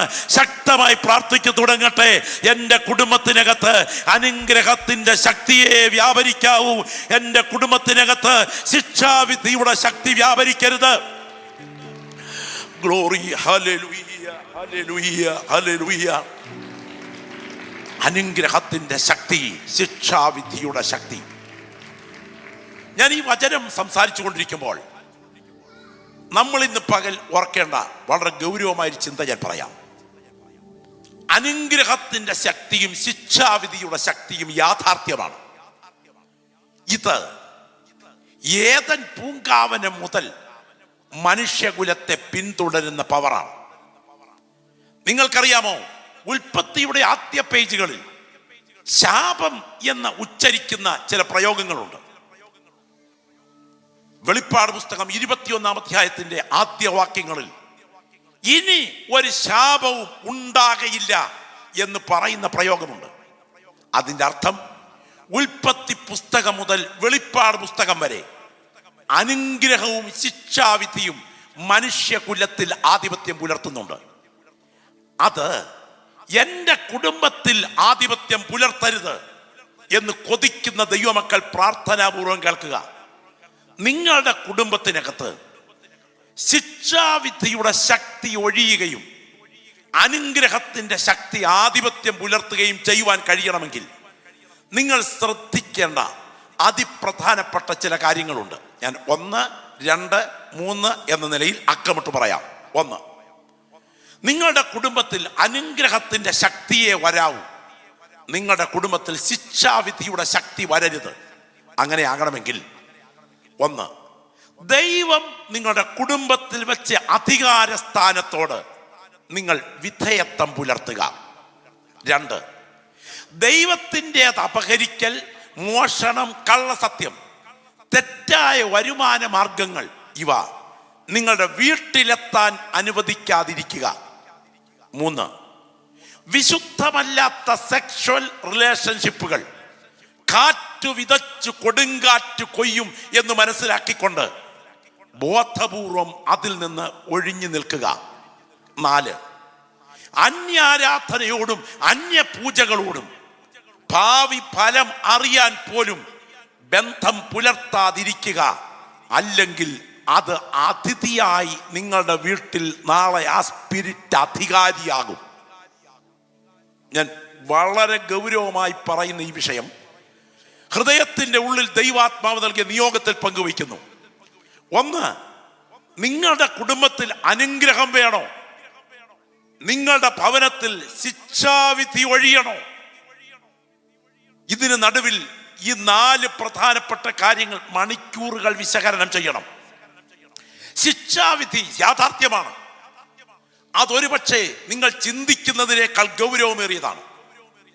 എത്രയോ തെളിവുകൾ ഞാൻ അവതരിപ്പിക്കാം. വർത്തമാന കാലത്ത് ഒരു വ്യക്തിയുടെ തെറ്റുകൾക്ക് വർത്തമാനകാല ശിക്ഷയുണ്ടോ? ഭാവികാല ശിക്ഷ എന്ന് പറയുന്ന ന്യായവിധിയുണ്ട്, യാഥാർത്ഥ്യമാണ്, അന്ത്യന്യായവിധി. പക്ഷേ ഒരു വ്യക്തിയുടെ ചെയ്തികൾക്കും തെറ്റുകൾക്കും, ഒരു ഭക്തന്റെ തെറ്റുകൾക്ക് വർത്തമാനകാലത്ത് ശിക്ഷാവിധി ഉണ്ടോ? സ്തോത്രം. വർത്തമാനകാലത്ത് ശിക്ഷാവിധി ഉണ്ട് എന്ന് ഉറപ്പിക്കുന്ന വചനം നാം വായിച്ചു കേട്ടു. അയോഗ്യമായി ഈ അപ്പം തിന്നുകയോ കർത്താവിന്റെ പാനപാത്രം കുടിക്കുകയോ ചെയ്യുന്നവനെല്ലാം കർത്താവിന്റെ ശരീരവും രക്തവും സംബന്ധിച്ച് കുറ്റക്കാരനാകും എന്ന് പറഞ്ഞാൽ ബലഹീനതയിൽ തുടങ്ങും, രോഗത്തിൽ തുടരും, മരണത്തിലെത്തും, കല്ലറ പോകും. ദൈവത്തിന്റെ കലണ്ടറിൽ എനിക്കും നിനക്കും വെച്ചിരിക്കുന്ന സമയ ഘടികാരത്തിന് മുൻപ് സെമിത്തേരിയിൽ എത്തിക്കാൻ കഴിയത്തക്ക വിധത്തിൽ ഒരു വിരുദ്ധ ശക്തി വിശുദ്ധി കൂടാതെ കർത്തൃമേശയിൽ പങ്കെടുക്കുന്നതിന്റെ പുറകിൽ വ്യാപരിക്കുന്നു. ഹലോ, ഒന്ന് കരമുയർത്തി സ്തോത്രം പറഞ്ഞാട്ടെ. അല്പം നടുക്കത്തോടെ ആകാം നിങ്ങൾ ശ്രദ്ധിക്കുന്നത്. യാഥാർത്ഥ്യം ചിന്തിക്കാം. ദൈവത്തിന് സ്തോത്രം. വിശുദ്ധി കൂടാതെ കർത്തൃമേശയിൽ കൈനീട്ടിയാൽ പിന്നെ ഒരു വിഷയം ഞാൻ എക്സ്ക്യൂസ് ചെയ്ത് ക്ഷമ ചോദിച്ചുകൊണ്ട് പറയുന്നു. നിത്യ നരകത്തിന് വേണ്ടി വേർതിരിച്ചു വെച്ചിരിക്കുന്നവർക്ക് ബാലശിക്ഷയില്ല. സ്തോത്രം. ചില ആൾക്കാർ പറയാറുണ്ട്, പാസ്റ്ററേ, ഇവിടെ എത്ര നാളായി ഞാൻ ഇത് എടുത്തുകൊണ്ടിരിക്കുന്നു, ഇടയ്ക്കൊന്ന് പുകയ്ക്കും, ഇടയ്ക്കൊന്ന് കുടിക്കും, ഇവിടെ ഉണ്ടെന്നല്ല, എനിക്കൊന്നും പറ്റിയിട്ടില്ല. തൂക്കിക്കൊല്ലാൻ ഗവൺമെന്റ് തീരുമാനിച്ചാൽ പിന്നെ ജയിൽ പീഡനമില്ല. സ്തോത്രം. എല്ലാം സാധിച്ചിട്ടും ഒരു കുഴപ്പവും ഇല്ലെന്ന് പറയുന്ന ആളുകൾ ചിന്തിച്ചു കൊള്ളുക, തമ്പുരാൻ നിത്യ നരകത്തിനായി മാറ്റിവെച്ചു കഴിഞ്ഞു. പിന്നെ ജയിൽ ശിക്ഷയുണ്ടാകില്ല. എന്നാൽ നിന്നെ നിത്യതയ്ക്കായി സ്വർഗം മാറ്റിവെച്ചിട്ടുണ്ടെങ്കിൽ അതിൻ്റെ പുറകിൽ ബാലശിക്ഷയുണ്ടായിരിക്കും. ഇനി ആ ബാലശിക്ഷ എവിടെ വരെ പോകും? ആ ബാലശിക്ഷ എവിടെ വരെ പോകും? ഹലോ, ബാലശിക്ഷ എവിടെ വരെ പോകും? അനന്യ സഫീറമാർക്ക് എവിടെ വരെ പോയോ അവിടെ വരെ പോകും. അനന്യ സഫീറമാരുടെ ബാലശിക്ഷ സെമിത്തേരി വരെ പോയി. അങ്ങനെയാണെങ്കിൽ ഭയത്തോടെ കേൾക്കണം, ശുദ്ധീകരണം കൂടാതെ ആരും കർത്താവിനെ കാണുകയില്ല. ഞാൻ ചോദിക്കട്ടെ, അക്കമിട്ടു പറയാം, ദൈവത്തിന്റെ ദാസനായിരിക്കുന്ന യാക്കോബ് അപ്പനെ കബളിപ്പിച്ച് അനുഗ്രഹം ഏറ്റുവാങ്ങിക്കൊണ്ട് ഓടിപ്പോകുന്ന കാഴ്ച പഴയ നിയമത്തിൽ കാണാം. അല്പം കുറച്ച് കഴിഞ്ഞപ്പോ 7 വർഷം ലാബാന്റെ വീട്ടിൽ 7 വർഷം കഴിഞ്ഞപ്പോൾ ഒരു കല്യാണം നടന്നു. നിങ്ങൾക്ക് എല്ലാവർക്കും അറിയാവുന്ന കഥയാ. രാത്രി കല്യാണമാ. നേരം വെളുത്തപ്പോഴാ മനസ്സിലായത് ഉദ്ദേശിച്ച പെങ്കൊച്ചല്ല മുറിക്കകത്ത് വന്നെന്ന്. കണ്ണ് കാണാൻ വയ്യാത്ത അപ്പനെ കണ്ണ് കാണാൻ വയ്യാത്ത കാലത്ത് കളിപ്പിച്ചിട്ട് പോന്ന പുള്ളിയെ കണ്ണ് കാണുന്ന കാലത്ത് അമ്മായിയപ്പൻ കളിപ്പിച്ചു. ഇനിയും വനത്തിൽ നിന്ന് പിള്ളേരെല്ലാം കൂടെ കയറി വന്നപ്പോ ഒരു പൊതിക്കെട്ടും കൊണ്ടാ വന്നത്. അപ്പ ഇത് അപ്പന്റെ വാർദ്ധക്യത്തിലെ വാത്സല്യ പുത്രൻ്റെതാണോ എന്ന് നോക്കിക്കേ. അയ്യോ, ഒരപ്പൻ എങ്ങനെ സഹിക്കും? ഇടനെഞ്ചു പൊട്ടി അലറി. തന്റെ കുഞ്ഞിന്റെ വസ്ത്രം മൃഗം കടിച്ചു കീറിയ നിലയിൽ ചോരയിൽ പൊതിഞ്ഞു കിട്ടിയപ്പോൾ ഒരപ്പൻ സഹിക്കുമോ? പക്ഷെ കളിപ്പിക്കലായിരുന്നു. 30 കൊല്ലം മുമ്പ് നീ നിന്റെ അപ്പനെ കളിപ്പിച്ചു. ഇന്ന് നിന്റെ മക്കൾ നിന്റെ കണ്ണ് കാണുമ്പോൾ തന്നെ നിന്നെ തിരിച്ചു കളിപ്പിക്കുന്നു. ഇത് വിതച്ചത് കൊയ്യുന്ന പണിയാ. ഞാൻ ഈ വചനം വിശദീകരിക്കുമ്പോൾ തന്നെ ചോദിക്കട്ടെ, ഹാമാൻ മൊർദെഖായിക്ക് വേണ്ടി കഴുകുമരം ഒരുക്കിയപ്പോൾ അവൻ പ്ലാൻ ചെയ്തത് മൊർദെഖായിയുടെ കഴുത്തായിരിക്കും കഴുകുമരത്തിൽ കയറുന്നതെന്നാണ്. സാധാരണ നിലയിൽ ഒരാളിനെ തൂക്കാൻ 10 മുഴം ഉയരത്തുള്ള കഴുകുമരം മതി. എന്നാൽ ഇവിടെ 50 മുഴം ഉയരത്തിൽ കഴുകുമരം ഉണ്ടാക്കാൻ കാരണം എന്താണ് എന്ന് ഹാമാനോട് ചോദിച്ചാൽ ഹാമാൻ പറയും, ഇവൻ തൂങ്ങിക്കിടന്ന് ആടുന്നത് നാട് മുഴുവൻ കാണണം. പക്ഷേ നിനക്ക് കഴുകുമരം ഉണ്ടാക്കാനേ പറ്റൂ. ഏത് കഴുത്ത് വേണം അതിൽ കുരുങ്ങുന്നതെന്ന് തീരുമാനിക്കുന്നത് നാം സേവിക്കുന്ന ദൈവത്തിൻ്റെ കരമാണ്. ഓർക്കുക, നീ ഉണ്ടാക്കിയ കഴുകുമരം നിന്റെ കഴുത്തിലേക്ക് തിരിച്ചു തിരിയാൻ കാരണം എൻ്റെ ദൈവം വിതയ്ക്കുന്നത് കൊയ്യാൻ അനുവദിക്കുന്ന ദൈവമാണ്. അബിമേലേക്ക് യെരുബാലിന്റെ 70 മക്കളെ ഒരു കല്ലിൽ വെച്ച് കൊന്നു. നിങ്ങൾക്കറിയാമോ? യോഥാം രക്ഷപ്പെട്ടു. 69 പേർ കൊല്ലപ്പെട്ടത് ഒരു കല്ലിന്റെ പുറത്ത് വെച്ചാണ്. കല്ലിൽ വെച്ച് കൊല്ലപ്പെട്ട് കഴിഞ്ഞപ്പോ യോഥാം രക്ഷപ്പെട്ടെങ്കിലും വർഷങ്ങൾ കഴിഞ്ഞപ്പോൾ ഇയാൾ ഒരു മതിൽക്കെട്ടിനോട് ചേർന്ന് യുദ്ധം നടത്തിക്കൊണ്ടിരിക്കുന്ന സമയത്ത് മുകളിൽ നിന്നും ഒരു സ്ത്രീ ഒരു തിരികല്ലിൻ പിള്ളയെടുത്ത് അദ്ദേഹത്തിന്റെ തലയിലേക്കിട്ടു. തല തകർന്ന് ചോരയിൽ കുളിച്ച് നിലത്ത് വീണപ്പോൾ ഒരു സ്ത്രീ എന്നെ കൊന്നു എന്ന് പറയാതിരിക്കേണ്ടതിന് നീ നിന്റെ വാൾ ഊരി എന്നെ കൊല്ലുക എന്ന് പറഞ്ഞ് മരണം ഏറ്റുവാങ്ങുമ്പോൾ ഈ മരണത്തിന് കല്ലും വാളും തിരിച്ച് തിരിയാൻ കാരണം എന്താണെന്നറിയാമോ? ചില വർഷങ്ങൾക്ക് പുറകിൽ സാധുവിൻ്റെ മേൽ ഉപയോഗിച്ചത് കല്ലും വാളുമാണെങ്കിൽ തിരിച്ച് കല്ലും വാളും തിരിച്ച് തിരിയത്തക്ക വിധത്തിൽ ഒരു ചക്രം ഇതിനകത്ത് തിരിയുന്നുണ്ട്. എൻ്റെ മുൻപിലിരിക്കുന്ന ദൈവമക്കളെ വലതുകരം ഉയർത്തിപ്പിടിച്ചുകൊണ്ട് ശബ്ദം ഉയർത്തി എന്ന് പറഞ്ഞ്, കർത്താവേ, എൻ്റെ പ്രവൃത്തി എൻ്റെ തലയ്ക്ക് മുകളിൽ തിരിച്ച് തിരിയാതിരിപ്പാൻ എൻ്റെ കുടുംബം അനുഗ്രഹത്തിൻ്റെ നിഴലിൽ മാത്രമാകാൻ നിന്റെ കരങ്ങളിൽ കൈമാറുന്നു എന്ന് പറയുന്ന ദൈവമക്കൾ വലതുകരങ്ങൾ ഉയർത്തിപ്പിടിച്ച് ശബ്ദം ഉയർത്തി പ്രാർത്ഥിച്ചു തുടങ്ങി. ഞാൻ വിശ്വാസ കണ്ണുകളാൽ കാണുന്നു, സ്വർഗം ഒരു ഓപ്പറേഷൻ ഇതിനകത്ത് നടത്താൻ തുടങ്ങുകയാണ്. ആ കരങ്ങൾ ഉയർത്തി ആത്മാവിൽ പ്രാർത്ഥിക്കണം. നിന്റെ കുടുംബത്തിനകത്ത് അനുഗ്രഹം മാത്രമേ വ്യാപരിക്കാവൂ. കൂടപ്പറപ്പേ, നിന്റെ കുടുംബത്തിനകത്ത് ശാപം വ്യാപരിക്കാൻ പാടില്ല. യേശുവിൻ്റെ അധികാരമുള്ള നാമത്തിൽ ഈ സദസ്സിനകത്ത് ദൈവാനുഗ്രഹം മാത്രം പകരപ്പെടട്ടെ. ചില വ്യക്തികളുടെ മേൽ, കുടുംബങ്ങളുടെ മേൽ ആധിപത്യം പുലർത്തുന്ന ബന്ധനങ്ങൾ യേശുവിൻ്റെ രക്തത്താൽ അഴിയട്ടെ. യേശുവിൻ്റെ നാമത്തിൽ ഞാൻ ഇന്ന് പകലത്തെ ഈ ദൂത് സംസാരിച്ചു കൊണ്ടിരിക്കുമ്പോൾ രാവിലെ സമയം ദൈവത്തിൻ്റെ ആത്മാവ് എൻ്റെ അന്തർകരണങ്ങളിൽ നിയോഗം തന്നത് ഇവിടെയാണ്. ഇന്നത്തെ ശുശ്രൂഷയ്ക്ക് നിറവിൽ ചില കെട്ടുകളെ കർത്താവ് അഴിക്കുന്ന പകലാണ്. ചില കുടുംബങ്ങൾക്കകത്ത് ആധിപത്യം പുലർത്തുന്ന ബന്ധനങ്ങളുടെ മേൽ എൻ്റെ ദൈവത്തിൻ്റെ കരം ചലിക്കാൻ തുടങ്ങുകയാണ്. യേശുവിൻ്റെ നാമത്തിൽ പ്രാർത്ഥിക്കുന്ന ദൈവമക്കൾ ആത്മാവിൽ ജാഗരിക്കണം. അഭിഷേകം പ്രാപിച്ച ദൈവമക്കൾ അന്യഭാഷയിൽ പ്രാർത്ഥിക്കണം. എൻ്റെ കുടുംബത്തിനകത്ത് അനുഗ്രഹം മാത്രമേ വ്യാപരിക്കാവൂ. എൻ്റെ കുടുംബത്തിനകത്ത് ശിക്ഷാവിധി വ്യാപരിപ്പാൻ പാടില്ല. അനുഗ്രഹവും ശിക്ഷാവിധിയും. നിങ്ങൾക്കറിയാമോ, അനുഗ്രഹത്തിൻ്റെയും ശിക്ഷാവിധിയുടെയും അതിപ്രധാനപ്പെട്ട 4 കവാടങ്ങളാണ് ഞാൻ മുൻപേ ഓർപ്പിച്ചത്. ഒരു കുടുംബത്തിനകത്ത് ദൈവം അധികാരസ്ഥാനം ആക്കിയിരിക്കുന്നു. പലപ്പോഴും കുടുംബ തകർച്ച വർദ്ധിക്കുന്ന ഒരു കാലഘട്ടമാണ് ഈ കാലഘട്ടം. ക്രൈസ്തവ സമൂഹങ്ങളുടെ കുടുംബ തകർച്ചയുടെ പതനത്തെക്കുറിച്ചുള്ള സ്ഥിതിവിവര കണക്കുകൾ ഞെട്ടിപ്പിക്കുന്നതാണ്. എന്നാൽ നിങ്ങളുടെ കുടുംബത്തിനകത്ത് ദൈവം വെച്ച അധികാര സ്ഥാനത്തോടുള്ള നിങ്ങളുടെ വിധേയത്വം നിമിത്തം നിങ്ങളുടെ കുടുംബത്തിൽ അനുഗ്രഹം വരാനും, അല്ല വിപരീത ഫലമുള്ളവായാൽ നിങ്ങളുടെ കുടുംബത്തിൽ ശിക്ഷാവിധി വരാനുമുള്ള സാധ്യത ബൈബിൾ നമ്മെ പഠിപ്പിക്കുന്നു. നിങ്ങൾക്കറിയാമോ, വേദപുസ്തകത്തിലെ എഫേസ്യ ലേഖനം 5-ാം അധ്യായം 6-ാം അധ്യായം ഇത് കുടുംബത്തിന് അനുഗ്രഹത്തിൽ വിധേയത്വത്തെക്കുറിച്ചും അനുഗ്രഹത്തെക്കുറിച്ച് സംസാരിക്കുകയാണ്. ഇതിൽ ദൈവം കുടുംബത്തിനകത്ത് വെച്ചിരിക്കുന്ന അധികാരത്തെക്കുറിച്ച് പറയുമ്പോൾ അതിന്റെ 22-ാമത്തെ വാക്യത്തിൽ പറയുന്നു, 5:22, ഭാര്യമാരെ നിങ്ങളുടെ ഭർത്താക്കന്മാർക്ക് കീഴടങ്ങിയിരിപ്പീൻ. 25-ാമത്തെ വാക്യത്തിൽ പറയുന്നു, ഭർത്താക്കന്മാരെ നിങ്ങളുടെ ഭാര്യമാരെ സ്നേഹിക്കുവീൻ. 6-ാമത്തെ വാക്യത്തിൽ പറയുന്നു, മക്കളെ നിങ്ങൾക്ക് നന്മയുണ്ടാകുവാനും നിങ്ങൾ ഭൂമിയിൽ ദീർഘായുസ്സോടെ ഇരിപ്പാനും നിങ്ങളുടെ മാതാപിതാക്കളെ അനുസരിപ്പീൻ.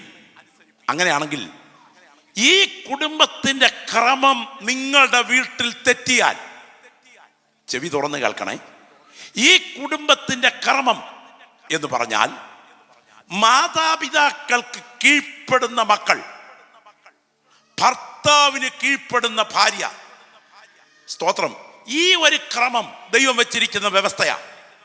ഈ ക്രമം എന്ന് നിങ്ങളുടെ കുടുംബത്തിൽ തെറ്റുമോ അതിൻ്റെ പുറകിൽ അസാധാരണ പ്രത്യാഘാതം ഉണ്ടാകും. ദൈവത്തിന് സ്തോത്രം. മാതാപിതാക്കൾ പറയുന്ന വാക്കുകൾ സാധാരണ വാക്കുകളല്ല. ആ വാക്കുകൾ കുടുംബത്തിന്റെ ഭാവി നിശ്ചയിക്കുന്ന വാക്കുകളാണ്. അതുകൊണ്ട് തന്നെ എൻ്റെ കുടുംബത്തിനകത്ത് അനുഗ്രഹമേ വരാവൂ, എൻ്റെ കുടുംബത്തിനകത്ത് ശിക്ഷാവിധി വരരുത് എന്ന് കൊതിക്കുന്ന പ്രിയപ്പെട്ടവർ ഈ പകരത്തെ ശുശ്രൂഷയ്ക്ക് നടുവിൽ ശ്രദ്ധിക്കുക. നിങ്ങൾക്കറിയാമോ, അധികാര നിഷേധം അത് ഒരു കുടുംബത്തിൽ വരുത്തി വയ്ക്കുന്ന അനർത്ഥം ചെറുതല്ല. ദൈവത്തിന് സ്തോത്രം. അധികാര നിഷേധം ഒരു കുടുംബത്തിൽ വരുത്തി വയ്ക്കുന്ന അനർത്ഥം ചെറുതല്ല. കുടുംബ തകർച്ചയുടെ പ്രധാനപ്പെട്ട കാരണം പഠിച്ചാൽ അധികാര നിഷേധം. ദൈവം വെച്ച അധികാര സ്ഥാനത്തോട് നിങ്ങളുടെ വിധേയത്വം നിങ്ങൾ പുലർത്തുക. മക്കൾ, കുഞ്ഞുങ്ങൾ, മാതാപിതാക്കൾ കൂടെയുള്ള മക്കൾ, ആ കരങ്ങളൊന്ന് ഉയർത്തിപ്പിടിക്കാമോ? മാതാപിതാക്കൾ കൂടെയുള്ള നാട്ടിലോ ഇവിടെയോ മാതാപിതാക്കൾ ജീവിച്ചിരിപ്പുള്ള മക്കൾ കരങ്ങളൊന്ന് ഉയർത്തിപ്പിടിക്കാമോ? ആ കരങ്ങളൊന്ന് ഉയർത്തിക്കേ, ബോധപൂർവ്വം ഒന്ന് ഉയർത്തിപ്പിടിച്ചേ. വിശുദ്ധ ബൈബിൾ പറയുന്നു, നിങ്ങൾ കരങ്ങൾ താഴ്ത്തിക്കൂ. വിശുദ്ധ ബൈബിൾ പറയുന്നു, നിങ്ങളുടെ മാതാപിതാക്കളുടെ വാക്കുകൾ സാധാരണ വാക്കുകളല്ല. നിങ്ങളുടെ മാതാപിതാക്കളുടെ വാക്കുകൾ നിങ്ങളുടെ ഭാവി നിശ്ചയിക്കുന്ന വാക്കുകളാണ്. നിങ്ങൾക്കറിയാമോ, ഏദൻ പറുദീസയിലെ ആദ്യ പാപം ഒരു അധികാര നിഷേധമായിരുന്നു. ഈ അധികാര നിഷേധത്തിൽ നിന്നാണ് പാപങ്ങൾ പൊട്ടിമുളച്ചത് മുഴുവൻ. സ്തോത്രം. കൊച്ചുദാഹരണം പറയാം. നിങ്ങൾ വീട്ടിലോട്ട് ചെന്നു, നാട്ടിലെ പത്തനംതിട്ടയിലോ റാന്നിയിലോ തിരുവല്ലയിലോ കോഴഞ്ചേരിയിലോ കോട്ടയത്തോ നിങ്ങൾ വീട്ടിലോട്ട് ചെന്ന സമയത്ത് നിങ്ങളുടെ വീട്ടിലെ തൊഴുത്തിൽ പശു നിപ്പുണ്ട്. അമ്മ പറഞ്ഞു, മോളെ ഈ കാടിയും പുളിപ്പൊടിയും കൊണ്ടേ ആ തൊഴുത്തിൽ പശുവിനൊന്ന് വെച്ചു കൊടുത്തേച്ചു വാ എന്ന് പറഞ്ഞിരിക്കട്ടെ. അങ്ങനെ പറഞ്ഞാൽ നിങ്ങൾ ഈ തൊഴുത്തിലോട്ട് കൊണ്ട് ഈ പശുവിന് പുളിപ്പൊടിയും പിണ്ണാക്കും വെച്ചുള്ള മിശ്രിതം അങ്ങോട്ട് വെച്ച് കഴിഞ്ഞത് പശു ഒന്ന് വായി താഴ്ത്തി നക്കിയിട്ട് തലപൊക്കി പിടിച്ചിട്ട് വർത്താനം അങ്ങ് തുടങ്ങിയിരിക്കട്ടെ. അല്ല ബിജു പാസ്റ്ററെ എപ്പോഴാ വന്നേ, എന്തുകൊണ്ട് വിശേഷമൊക്കെ, കഴിഞ്ഞ പ്രാവശ്യം പോയതിനെക്കാട്ടിൽ ക്ഷീണമുണ്ടെന്ന് തോന്നുന്നല്ലോ എന്ന് ബിജു പാസ്റ്ററോട് പശു സംസാരിച്ചാൽ അവിടെ കാണാൻ നിൽക്കുവോ? ഓടും. കാരണം പശു സംസാരിക്കാറില്ല. ആദ്യമായിട്ടാണ് മൃഗം സംസാരിക്കുന്നതെങ്കിൽ കേൾക്കാൻ നിൽക്കില്ല. ഏദൻ പറുദീസയുടെ കവാടത്തിൽ ഹൗവ അമ്മച്ചി പാമ്പുമായി സംസാരിക്കുന്ന സമയം ആദ്യമായിട്ടാണ് പാമ്പ് സംസാരിച്ചതെങ്കിൽ അമ്മച്ചി അവിടെ നിന്ന് പാമ്പിനോട് മറുപടി പറയുമായിരുന്നു? ഇല്ല. മൃഗജാലങ്ങൾക്ക് വീഴ്ച പറ്റുന്നതിന് മുൻപ് മനുഷ്യകുലവുമായി സംസാരിപ്പാൻ ആശയവിനിമയത്തിന്റെ ശേഷിയുണ്ടായിരുന്നു എന്ന് വ്യംഗ്യമാണ്, വ്യക്തമല്ല. എന്തായാലും ഞാൻ എൻ്റെ മുൻപിലിരിക്കുന്ന സഹോദരിമാരൊരു കാര്യം ചോദിക്കട്ടെ. നിങ്ങളുടെ ഭർത്താവിൻ്റെ അസാന്നിധ്യത്തിൽ നിങ്ങളുടെ ഭർത്താവിന് മാത്രം അറിയാവുന്ന ഒരു പ്രധാനപ്പെട്ട വിഷയത്തിന്റെ വിശകലനം, അല്ലറ ചില്ലറ കാര്യം നിങ്ങൾക്കറിയാം. ഒരു അന്യൻ വന്ന് നിങ്ങളോട് ചോദിച്ചാൽ നിങ്ങൾ എന്തോ പറയും? ആഢ്യത്വവും മാന്യതയുമുള്ള സഹോദരിമാരാന്ന് തന്നെ പറയും. എന്നോടല്ല പറഞ്ഞത്, അച്ചായനോടാ. അങ്ങോട്ട് പോയിട്ടുണ്ട്, ഇപ്പൊ വിളിച്ചോണ്ട് വരാം എന്ന് പറഞ്ഞാൽ ഇവൻ കൂടുതൽ വിശകലനത്തിന് നിൽക്കില്ല. എന്നാൽ അച്ചായനെ മാറ്റി നിർത്തി കൊച്ചമ്മ ഒറ്റയ്ക്ക് തുടങ്ങിയ സംഭാഷണമാണ് സകല കുഴപ്പത്തിൻ്റെയും തുടക്കമായി ഏദനിൽ വന്നത്. ഏദനിൽ ഒരധികാര നിഷേധം വരുന്നു. നിങ്ങൾക്കറിയാമോ, മാതാപിതാക്കളോടുള്ള നിങ്ങളുടെ ബന്ധം ഏറ്റവും ഗൗരവമേറിയതാണ്. ദൈവത്തിന് സ്തോത്രം. അത് നിങ്ങളുടെ ആയുസ്സിനെ ബാധിക്കും. ബൈബിൾ പറയുന്നത് സത്യമാണെങ്കിൽ നിങ്ങളുടെ ദീർഘായുസ് മാതാപിതാക്കളുടെ ബന്ധത്തോട് ബന്ധമുണ്ട്. നിങ്ങൾക്കറിയാമോ, എല്ലാ വൃക്ഷത്തെയും വിത്തിനോട് ബന്ധിപ്പിക്കുന്ന ഒരു ഘടകമുണ്ട്. ഞെട്ട് എന്നാണ് അതിൻ്റെ പേര്. മാവിനെ മാങ്ങയോട് ബന്ധിപ്പിക്കുന്ന, പ്ലാവിനെ ചക്കയോട് ബന്ധിപ്പിക്കുന്ന, തേങ്ങയെ തെങ്ങിനോട് ബന്ധിപ്പിക്കുന്ന ഒരു പ്രത്യേക പോർഷനുണ്ട്. അത് ഞെട്ടാണ്. ഞാൻ ചോദിക്കുന്നു, നിങ്ങൾക്ക് ഞെട്ടുണ്ടോ? ഇവിടെ ഇരിക്കുന്ന സഹോദരങ്ങൾ ശ്രദ്ധിക്കണം, നിങ്ങൾക്ക് ഞെട്ടുണ്ടോ? ആദമിനും ഹവ്വയ്ക്കും ഞെട്ടില്ല. ഒരപ്പനിൽ നിന്നും അമ്മയിൽ നിന്നും ജന്മം കൊള്ളാത്തത് കൊണ്ട് അവർക്ക് പുക്കൾ ചുഴി എന്ന ഞെട്ടില്ല. പക്ഷേ ആദമിനും ഹവ്വയ്ക്കും ശേഷമുള്ള മനുഷ്യകുലത്തിലെ സകല മനുഷ്യർക്കും ഞെട്ടുണ്ട്. സംശയമുണ്ടെങ്കിൽ നെഞ്ചിൻ കൂടിന്റെ ഒരു ചാൻ താഴെ വല്ലപ്പോഴും ഒന്ന് തപ്പി നോക്കണം. അത് ഞെട്ടാണ്. ആ ഞെട്ടു പറയുന്നു, ഈ തേങ്ങ ഞെട്ടു പറയുന്നു തെങ്ങിന്റെ ഭാഗമായിരുന്നു. ഈ മാങ്ങ ഞെട്ടു പറയുന്നു മാവിന്റെ ഭാഗമായിരുന്നു. ഈ ചക്ക ഞെട്ടു പറയുന്നു പ്ലാവിന്റെ ഭാഗമായിരുന്നു. അങ്ങനെയാണെങ്കിൽ നിങ്ങളോട് നിങ്ങളുടെ പുക്കൾ ചുഴി പറയുന്നു, നിങ്ങൾ മറ്റൊരു വൃക്ഷത്തിന്റെ ഭാഗമായിരുന്നു. ആ വൃക്ഷം അവരുടെ ബലഹീനതയോട് അടുക്കുന്ന ഘട്ടം വരുമ്പോ, സ്തോത്രം ഇല്ലേ, നാട്ടിലെ ഭാഷയിൽ പറഞ്ഞാൽ കാച്ചിയ എണ്ണയുടെ മണവും ഇരിക്കുന്നിടത്തുനിന്ന് മൂത്രം വീഴുകയും ഒക്കെ ചെയ്യുന്ന സമയത്ത് കലിതുള്ളി കാട്ടുന്ന ഭാവം കണ്ടുകൊണ്ട് ആ വിറയ്ക്കുന്ന കൈ പൊക്കിപ്പിടിച്ച് മക്കളെ ദൈവം ചോദിച്ചോട്ടെ എന്ന് പറഞ്ഞാൽ അത് തലമുറകൾക്കിരിപ്പതാണെന്നും, എന്നാൽ ചുക്കിച്ചുളിഞ്ഞ ആ മുഖത്തൊന്ന് തഴുകി തലോടിയിട്ട് പപ്പ മമ്മി ഞങ്ങൾ കൂടുണ്ട് എന്ന് പറഞ്ഞ് ആശ്വസിപ്പിക്കുമ്പോൾ നനയുന്ന കണ്ണുകളോടെ നിങ്ങളുടെ തലയിൽ കൈവച്ചു മക്കളെ ദൈവം നിങ്ങളെ അനുഗ്രഹിക്കട്ടെ എന്നൊരു വൃദ്ധൻ പറഞ്ഞാൽ അതിൻ്റെ പുറകിൽ കോടികളുടെ ആസ്തിയേക്കാൾ ശക്തിയുണ്ട് എന്ന് തിരിച്ചറിയുന്ന ദൈവമക്കൾ ആത്മാവിൽ പറയണം. മാതാപിതാക്കളുടെ അനുഗ്രഹത്തിൻ്റെ പുറകിൽ അനുഗ്രഹത്തിൻ്റെ ശക്തി വ്യാപരിക്കുന്നു. നിങ്ങൾ വളരെ ശ്രദ്ധയോടെ കേൾക്കണേ. ഇന്നേക്ക് ചില വർഷങ്ങൾക്ക് പുറകിൽ ഞാൻ ഒരു വീട്ടിൽ കയറി ചെല്ലുമ്പോൾ ആ വീട്ടിലെ മാതാവ് പറഞ്ഞ കാര്യം ഓർക്കുന്നു. മോനെ, 5 മക്കളാ, 5 ആൺമക്കളാ. നിലത്ത് വെച്ചാൽ ഉറുമ്പരിക്കും, തലയിൽ വെച്ചാൽ പേനരിക്കുമെന്ന മട്ടിലാണ് ഞാൻ വളർത്തിയത്.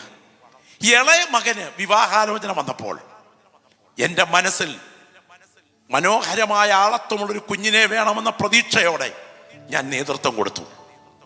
വിവാഹം കഴിച്ചു. വീട്ടിലെത്തിക്കഴിഞ്ഞപ്പോൾ കുറച്ച് നാൾ കഴിഞ്ഞപ്പോഴേക്കും ഭാവം മാറി. അങ്ങനെയാണല്ലോ. പണ്ടൊരാൾ പറഞ്ഞു, കയറി വന്ന സമയത്ത് സ്തോത്രം ഞാൻ അവളെ സ്നേഹിച്ചു നിർത്തി. ആ സമയം എൻ്റെ മോന് ഞാൻ ശ്രീദേവിയായിരുന്നു, ഇപ്പം ഞാൻ അവന് മൂദേവിയായെന്ന്. എന്തായാലും വേണ്ടില്ല, നടന്ന സംഭവം കേൾക്കണോ? എന്നോട് പറഞ്ഞു, പാസ്റ്ററെ, ഞാൻ ഈ സ്റ്റെയർ കേസിന്റെ മുകൾ ഭാഗത്തിരിക്കുമ്പോൾ എൻ്റെ മകൻ ഒരു ദിവസം ചാടിക്കയറി ഇങ്ങോട്ട് വന്നു. ഞാൻ ചോദിച്ചു, എന്നിട്ടാ? എൻ്റെ കഴുത്തിന് കയറി പിടിച്ചു. ആ കഴുത്തിൽ ഞെക്കിക്കൊണ്ട് അവൻ എന്നെ എഴുന്നേൽപ്പിച്ചു. ഞാൻ തരിച്ചിത് കേട്ടുകൊണ്ടിരിക്കുക. സ്തോത്രം. എൻ്റെ വായിൽ നിന്ന് നാക്ക് ഒരു 3-4 ഇഞ്ച് പുറത്തേക്ക് താടി. ആ സമയത്ത് എൻ്റെ മോൻ എന്നോട് പറയുക, എന്നേ തള്ളേ, എൻ്റെ ഭാര്യ പറയുന്നത് കേട്ട് മര്യാദയ്ക്ക് ഇവിടെ കഴിഞ്ഞുകൊള്ളണം, അല്ലെങ്കിൽ നിങ്ങളെ പൊക്കിയെടുത്ത് ഗ്രില്ലിലൂടെ ഞാൻ പുറത്തേക്ക് എറിയും, വല്ല വണ്ടിയും കയറി ഇറങ്ങുമെന്ന് ഓർക്കണം. സ്തോത്രം. എന്നിട്ട് ഇരുത്തിയിട്ടങ്ങ് ഇറങ്ങിപ്പോയി. അടുത്ത വാചകം ഈ അമ്മ പറഞ്ഞതാണ് എൻ്റെ ചങ്കിടിപ്പ് വർദ്ധിപ്പിച്ചത്. മോനെ, പാവം കുഞ്ഞാ, കോപം കയറിയപ്പം കഴുത്തിന് പിടിച്ച് ഞെക്കിയെന്നേ ഉള്ളെന്ന്.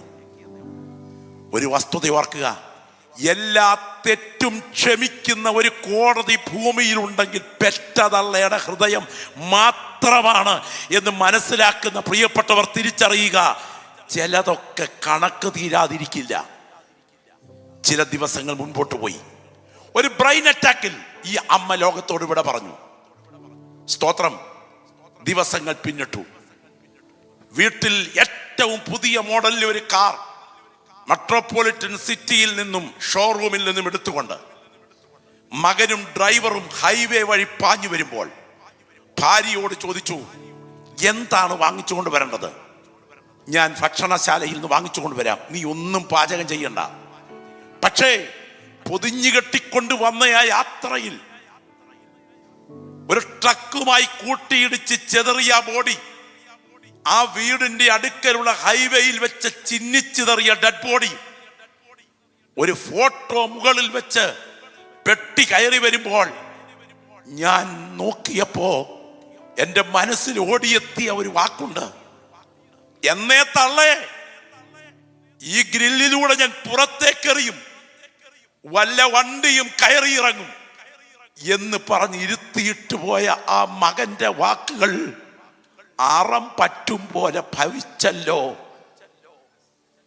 ഈ ദൂത് ഇന്ന് പകൽ കേട്ടുകൊണ്ടിരിക്കുമ്പോ എൻ്റെ കുടുംബം അനുഗ്രഹത്തിന്റെ നിഴലിലേ ആകാവൂ, എൻ്റെ കുടുംബം ശാപത്തിന്റെ നിഴലിലാകരുത് എന്ന് കൊതിക്കുന്ന ദൈവമക്കൾ ആ വലതുകരം ഉയർത്തിപ്പിടിച്ച് ഒരു നിമിഷം പ്രാർത്ഥിച്ചേ.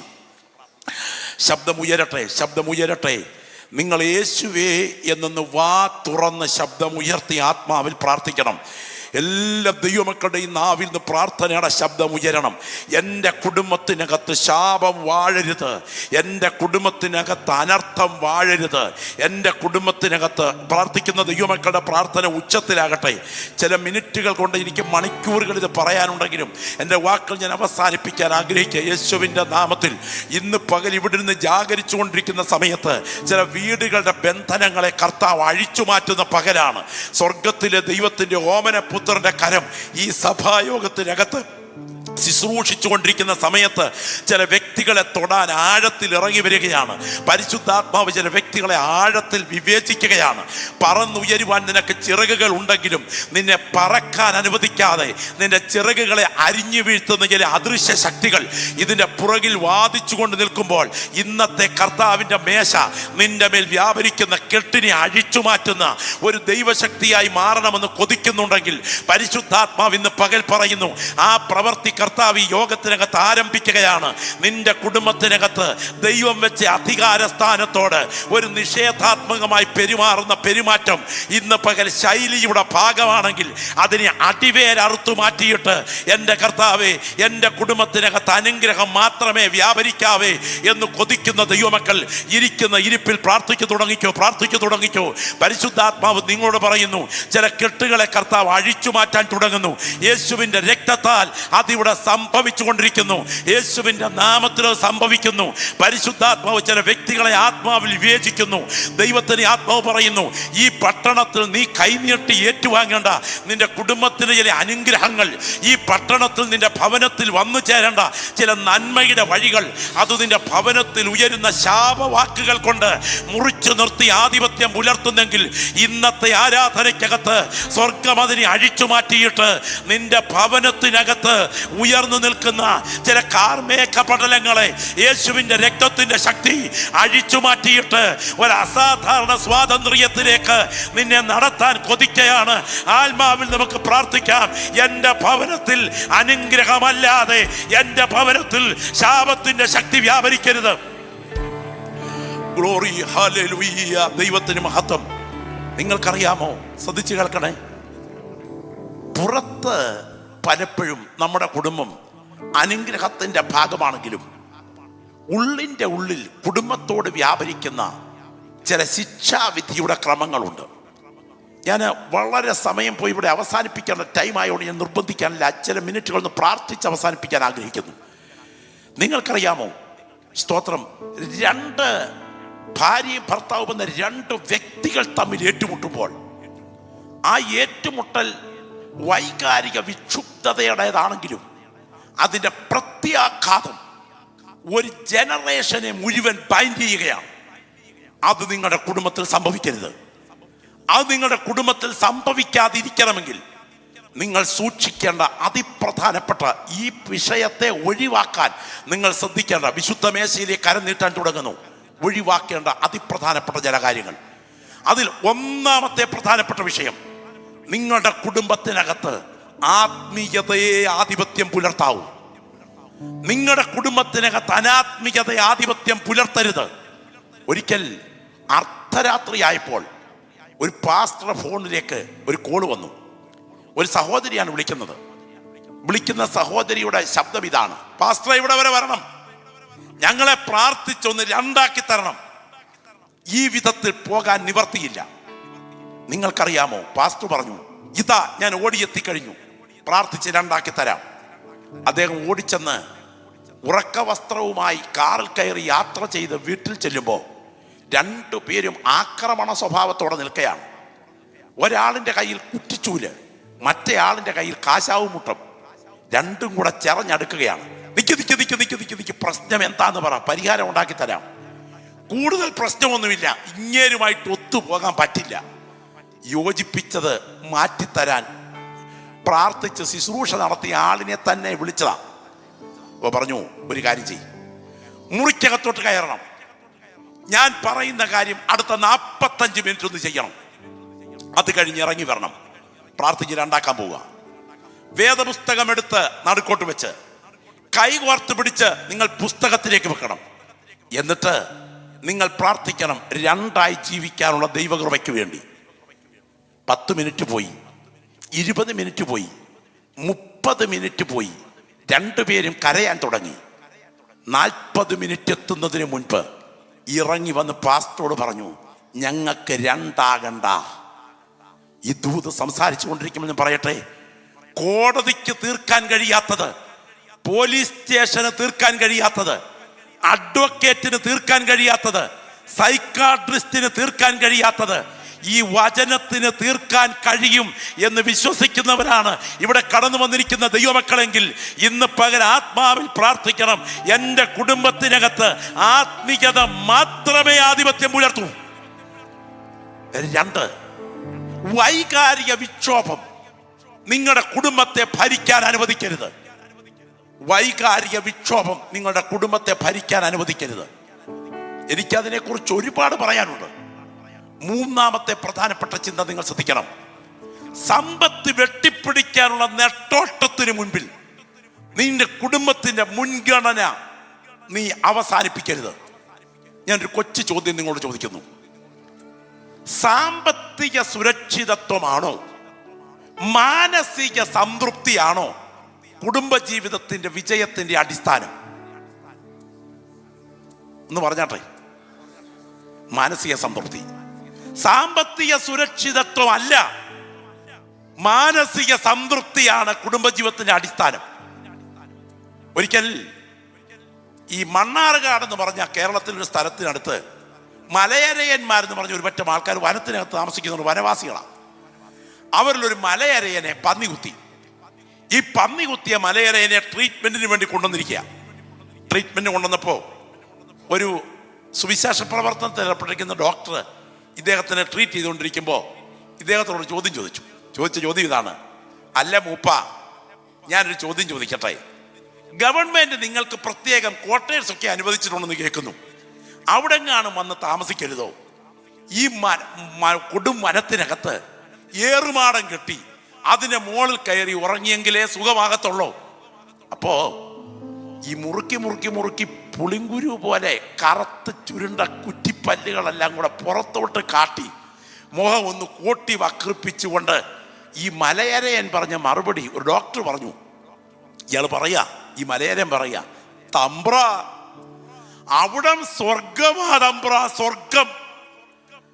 പന്നിയിറച്ചിയും പുഴുങ്ങി തിന്ന് മലദൈവങ്ങളെ സേവിച്ച് സ്തോത്രം ഏറുമാടത്തിൽ കിടന്നുറങ്ങുന്നത് സ്വർഗം തന്നെയാ തമ്പ്ര. ഈ ഡോക്ടർ തിരുവനന്തപുരത്ത് തൻ്റെ സ്നേഹിതനായ ഒരു അറിയപ്പെട്ട സിനിമാ നടന്റെ പ്രശ്നം പരിഹരിക്കാൻ സ്വകാര്യ സംഭാഷണ ഒരു സൈക്കോളജിസ്റ്റ് കൂടെ ആയതുകൊണ്ട് സംസാരിക്കാനായിട്ട് രംഗത്ത് വന്നു. അദ്ദേഹം പറഞ്ഞു, ഈ സൈക്കോളജിസ്റ്റിനോട് ഈ സിനിമാ നടൻ പറയുക, സാറേ 3 വീടുണ്ട്, 3 വീട്. ഒന്ന് തിരുവനന്തപുരത്ത്, ഒന്ന് കൊടൈക്കനാലിൽ, മറ്റൊന്ന് ഊട്ടിയിൽ. 3ന്റെ മുറ്റത്ത് പുത്തൻ കാർ കിടപ്പുണ്ട്. പക്ഷേ ഭാര്യയുടെയും മക്കളുടെയും കൂടെ സമാധാനമായിട്ടൊന്നിരുന്ന് 2 പച്ചച്ചോറ് വാരിയൊന്നുണ്ട് ശരിക്കൊന്ന് ഉറങ്ങിയിട്ട് എത്ര കാലമായെന്നറിയാമോന്ന്. ഞാൻ എന്തായി പറഞ്ഞേ? കൊടും വനത്തിലെ കോടമഞ്ഞിനകത്ത് ഏറുമാടത്തിൽ പന്നിയെ പുഴുങ്ങിത്തിന്ന് ജീവിക്കുന്ന മലയരയന് സ്വർഗം. 3 വീടും കാറുമായി കഴിയുന്ന ഈ അറിയപ്പെട്ട അഭിനേതാവിന് ഒരു സമാധാനവും ഇല്ല. ഞാൻ ഇന്ന് പകൽ പറയട്ടെ, നിങ്ങളുടെ കുടുംബത്തെ ഭരിക്കുന്ന അസമാധാനത്തിന്റെ പുറകിൽ വ്യാപരിക്കുന്ന മാനസിക അവസ്ഥകളെ ആത്മാവിൽ ബന്ധിക്കുന്ന പകലായി പകൽ മാറണം. അതിനെതിരെ വാദിക്കുന്നത് നിന്റെ പുറകിൽ വ്യാപരിക്കുന്ന ഇരുട്ടിന്റെ ശക്തിയാണ്. ഇന്ന് പകൽ ആത്മാവിൽ പറയണം, എൻ്റെ കുടുംബത്തിനകത്ത് മനസ്സിനെ ബന്ധിക്കുന്ന വ്യാപാര ശക്തിയെ ഞാൻ ഇന്ന് പകൽ ആത്മാവിൽ ജയിക്കുകയാണ്. പ്രാർത്ഥിക്കാൻ കഴിയുമോ? ശബ്ദമുയരട്ടെ. എല്ലാ കൃപ ലഭിച്ച ദൈവമക്കളും ഒന്ന് ആത്മാവിൽ പ്രാർത്ഥിക്കാൻ കഴിയുമോ? ദൈവത്തിന് സ്തോത്രം. ഞാൻ പറയാം, ഈ പകൽ ഒരു സാധാരണ പകലല്ല. ചില കുടുംബത്തിനകത്തെ ബന്ധനങ്ങളെ സ്വർഗം അഴിച്ചു മാറ്റുന്ന പകലാണ്. യേശുവിൻ്റെ രക്തത്താൽ അത് ഈ പകൽ ഇവിടെ സംഭവിക്കട്ടെ. ദൈവത്തിന് സ്തോത്രം. അസംതൃപ്തി നിന്റെ വീടിനെ വാഴരുത്. യേശുവിൻ്റെ നാമത്തിൽ ആ അസംതൃപ്തിയുടെ ആത്മാവിന്മേൽ ഇന്ന് പകൽ യേശുവിൻ്റെ രക്തത്താൽ ഞാൻ ജയമെടുക്കുകയാണ്. ദൈവത്തിന് സ്തോത്രം. അവിഹിത ബന്ധങ്ങൾ നിന്റെ വീട്ടിൽ വേര് പിടിക്കരുത്. യേശുവിൻ്റെ നാമത്തിൽ ആ ബന്ധനത്തെ ആത്മാവിൽ ഞാൻ അഴിക്കുകയാണ്. യേശുവിൻ്റെ യേശുവിന്റെ അധികാരമുള്ള നാമത്തിൽ അസാധാരണമായി വ്യാപരിക്കുന്ന ചിലത് നിന്റെ കുടുംബത്തെ ഭരിക്കാൻ ശ്രമിക്കുമ്പോൾ യേശുവിന്റെ രക്തത്താൽ ഇന്ന് പകൽ വലിയ വിടുതൽ വ്യാപരിക്കുന്ന പകലാണ്. തിരിച്ചറിയുന്ന ദൈവമക്കൾ ആത്മാവിൽ ചില മിനിറ്റുകളൊന്ന് പ്രാർത്ഥിച്ചു തുടങ്ങിക്കാട്ടെ. എൻ്റെ ആ മുൻപിലിരിക്കുന്ന വ്യക്തികളിൽ ചില പ്രിയപ്പെട്ടവരിലേക്ക് ഈ വചനം ആഴത്തിൽ ക്രിയ നടത്തുകയാണ്. നിന്നിൽ ശാപത്തിന്റെ വാക്കുകൾ ഉത്ഭവിപ്പിച്ച് നിന്റെ ഭാര്യാഭർത്തൃ ബന്ധങ്ങളിൽ വിള്ളൽ വീഴ്ത്തി നിന്റെ കുടുംബജീവിതത്തെ വല്ലാതെ തകർത്ത് ക്രമേണ നിന്റെ ഭവനത്തിൽ കാറ്റ് വിതച്ച് കൊടുങ്കാറ്റ് കൊയ്യിച്ച് നിന്റെ വാഗ്ദത്തങ്ങളെ മുച്ചൂടും തകർത്ത് വാദിച്ചു നിൽക്കുന്ന ചില ബന്ധനങ്ങൾ ഈ വിശുദ്ധ മേശയ്ക്ക് മുൻപിൽ വ്യാപരിച്ചു കൊണ്ടിരിക്കുന്ന ദൈവാത്മാവിന്റെ വ്യാപാരത്താൽ സ്വർഗം ഇന്ന് പകൽ അഴിച്ചു മാറ്റത്തക്ക വിധം ഒരു വലിയ വിടുതൽ വ്യാപരിക്കുന്ന പകലാണ്. അത് തിരിച്ചറിയുന്ന ദൈവമക്കൾ ശബ്ദമുയർത്തി പ്രാർത്ഥിച്ചു തുടങ്ങട്ടെ. ദൈവത്തിന് മഹത്വം, യേശുവിന്റെ നാമത്തിൽ ജയം. മേഘം പോലെ മൂടുന്ന ദൈവത്തിന്റെ തേജസ് ഈ ആരാധനയ്ക്കകത്ത് ബലത്തോടെ വ്യാപരിക്കുമ്പോൾ സ്വർഗം ഇന്ന് പകൽ പറയുന്നു, ചില കെട്ടുകളെ കർത്താവ് അഴിച്ചു മാറ്റുന്ന പകലാണ്. നിന്റെ ഭവനത്തിൽ ആധിപത്യം പുലർത്തുന്ന എല്ലാ ശിക്ഷാവിധിയുടെ ശക്തിയും യേശുവിന്റെ നാമത്തിൽ ഇന്ന് പകൽ അഴിയട്ടെ. Glory glory glory glory hallelujah. ഹൃദയത്തിന്റെ ഉള്ളിൽ ദൈവാത്മാവ് പ്രേരണ നൽകുന്നതുകൊണ്ട് ഞാൻ ഇങ്ങനെ പറഞ്ഞു നിർത്തട്ടെ. സാഹചര്യങ്ങളെ സാധ്യതകളെ ദുരന്തങ്ങളാക്കുന്ന പദം ശ്രദ്ധിക്കണം. സാഹചര്യങ്ങളെ സാധ്യതകളെ ദുരന്തങ്ങളാക്കുന്ന ഒരു ശക്തി വിശേഷം നിന്റെ കുടുംബത്തിന്റെ പുറകിൽ നിഴൽ പോലെ ഭരിക്കുമ്പോൾ ഇന്നത്തെ കർത്തൃമേശയ്ക്ക് മുൻപിൽ ആ കെട്ടിനെ പൊട്ടിച്ച് സ്വർഗം നിന്നെ സ്വതന്ത്രനാക്കിയിട്ട് ഇതുവരെ പകരാത്തൊരു ദൈവ വിടുതൽ നിന്റെ ഭവനത്തിന്മേൽ വാഗ്ദത്തമായി പകരാൻ ആ കരം ചലിക്കാൻ കൊതിക്കുന്നു. ദൈവമക്കൾ ശബ്ദമുയർത്തി പ്രാർത്ഥിക്കട്ടെ. യേശുവിന്റെ നാമത്തിൽ സംഭവിക്കട്ടെ. ഞാനൊരു വസ്തുത പറയാം. ഒരു സഹോദരിയുടെ കണ്ണുനീർത്തുള്ളികൾ വീഴുന്ന കുടുംബം നമുക്ക് പുറത്ത് കാണുന്ന സമയത്ത് പലതും ഇഷ്ടമായി തോന്നിയാലും ഉള്ളിൻ്റെ ഉള്ളറകൾ പല കുടുംബങ്ങളും പുകയുകയാണ്. ഞാൻ ഓർക്കുന്നു, പ്രാർത്ഥനാ സംഘത്തിന് ഒരു സഹോദരി അയച്ചൊരു കത്തുണ്ട്. ആ കത്ത് അറിയപ്പെട്ട ഒരു ആത്മീയ നിലവാരമുള്ള വ്യക്തിയുടെ വീട്ടിൽ നിന്ന് വന്ന കത്താണ്. ആ കത്തിലെ വസ്തുതകൾ ഇങ്ങനെ: റാന്നിയിലെ പ്രശസ്തമായ ഒരു തറവാട് കുടുംബം, ഒഴുകിക്കൊണ്ടിരിക്കുന്ന പമ്പാ നദിയുടെ കരയിൽ ബഹുനില ബംഗ്ലാവിൽ കഴിയുന്ന ഒരു സഹോദരി. അവൾ കുറിച്ച കത്തിങ്ങനെ: പാസ്റ്ററെ, ഈ കത്ത് കണ്ണുനീരിൽ കുതിർന്നാണ് എഴുതുന്നത്. ഒത്തിരി പ്രതീക്ഷയോടെയാണ് ഞാൻ എൻ്റെ പ്രിയപ്പെട്ടവന് കൈ കൊടുത്ത് വീട്ടിലെത്തിയത്. 3 കുഞ്ഞുങ്ങൾക്ക്, പെൺകുഞ്ഞുങ്ങൾക്ക് ജന്മം നൽകി കഴിഞ്ഞപ്പോൾ എനിക്ക് ചിലതെല്ലാം മനസ്സിലായി. എൻ്റെ ഭർത്താവിന് എന്നിൽ തന്നെയല്ല സന്തോഷിക്കാൻ കഴിയുന്നതെന്ന്. ഇല്ല, ഈ ജീവിതം മടുത്തത് കൊണ്ട് മരിക്കാൻ തീരുമാനിച്ചു. ആ സഹോദരി പറഞ്ഞു, ഞാൻ വീട്ടിന് പുറത്തേക്ക് പോകുമ്പോൾ നന്നായി വസ്ത്രം ധരിച്ച് അഭിനയിക്കുമെങ്കിലും ഉള്ളിൻ്റെ ഉള്ള് വല്ലാതെ പൊള്ളുകയായിരുന്നു. അന്നൊരിക്കൽ തീരുമാനിച്ചു മരിക്കാൻ. എൻ്റെ 3 കുഞ്ഞുങ്ങളെ കട്ടിൽ ഉറക്കി കിടത്തിയിട്ട് ഞാൻ വീടിൻ്റെ പിൻഭാഗത്തെ കതക് തുറന്ന് രാത്രി 2 മണിക്ക് ആറ്റുകടവിലേക്ക് നീങ്ങി. വീടിൻ്റെ പുറകിൽ കൂടെയാണ് പമ്പ ഒഴുകുന്നത്. ആറ്റുകടവിലെ കല്ലിലോട്ട് കയറി നിന്ന് വെള്ളത്തിലേക്ക് ചാടാൻ തുടങ്ങുമ്പോൾ എൻ്റെ ഇളയ കുഞ്ഞ് എഴുന്നേറ്റിരുന്ന് കരയുന്നത് പോലെ എനിക്ക് തോന്നി. ഞാൻ നിയന്ത്രണം വിട്ടോടി മുറിക്കകത്തോട്ട് കയറി ചെല്ലുമ്പോൾ മമ്മീ എന്ന് പറഞ്ഞുകൊണ്ട് എൻ്റെ കുഞ്ഞ് 2 കുഞ്ഞുങ്ങളുടെ മുൻപിൽ തപ്പിക്കൊണ്ട് കരയുകയാണ്. ഞാൻ ആ കുഞ്ഞുങ്ങളെ 3 പേരെയും വാരി പിടിച്ചുകൊണ്ടൊരു തീരുമാനമെടുത്തു. മക്കളെ, ഈ മമ്മി ഇനി ആത്മഹത്യ ചെയ്യില്ല. ഈ വീട്ടിൽ ഞാൻ കുടുംബജീവിതം അഭിനയിക്കും. കഴിഞ്ഞ 20 വർഷമായി ഞാൻ ഈ വീട്ടിൽ അഭിനയിക്കുന്നു. ഈ വചനം പങ്കുവെച്ചുകൊണ്ടിരിക്കുമ്പോൾ മണിക്കൂറുകൾ സംസാരിക്കാനുള്ള നിയോഗമുണ്ടെങ്കിലും ഈ ശുശ്രൂഷയ്ക്ക് നടുവിൽ ഭർത്താവാകട്ടെ ഭാര്യയാകട്ടെ ഉള്ളുകൊണ്ട് യോജിക്കാതെ ദൈവം വെച്ച് അധികാര സ്ഥാനത്തെ കാറ്റിൽ പറത്തിക്കൊണ്ട് ആത്മീയ ശുശ്രൂഷകളിൽ അഭിനയിക്കുകയാണെങ്കിൽ ആ കെട്ടഴിച്ചു മാറ്റിയിട്ട് ഇതുവരെ കാണാത്തൊരു ദൈവിക സ്വാതന്ത്ര്യത്തിലേക്ക് നിന്റെ കുടുംബത്തെ നടത്താൻ യേശുവിൻ്റെ കരം ബലത്തോടെ ചലിക്കുകയാണ്. ഇരിക്കുന്ന സകല ദൈവമക്കളും കരങ്ങളൊന്ന് ഉയർത്തിപ്പിടിച്ച് ശബ്ദം ഉയർത്തി പ്രാർത്ഥിച്ചേ. Glory, hallelujah. ശബ്ദം ഉയരട്ടെ. 1-2 മിനിറ്റ് പ്രാർത്ഥനയൊന്ന് ഉയരട്ടെ. രക്തത്താൽ ജയം.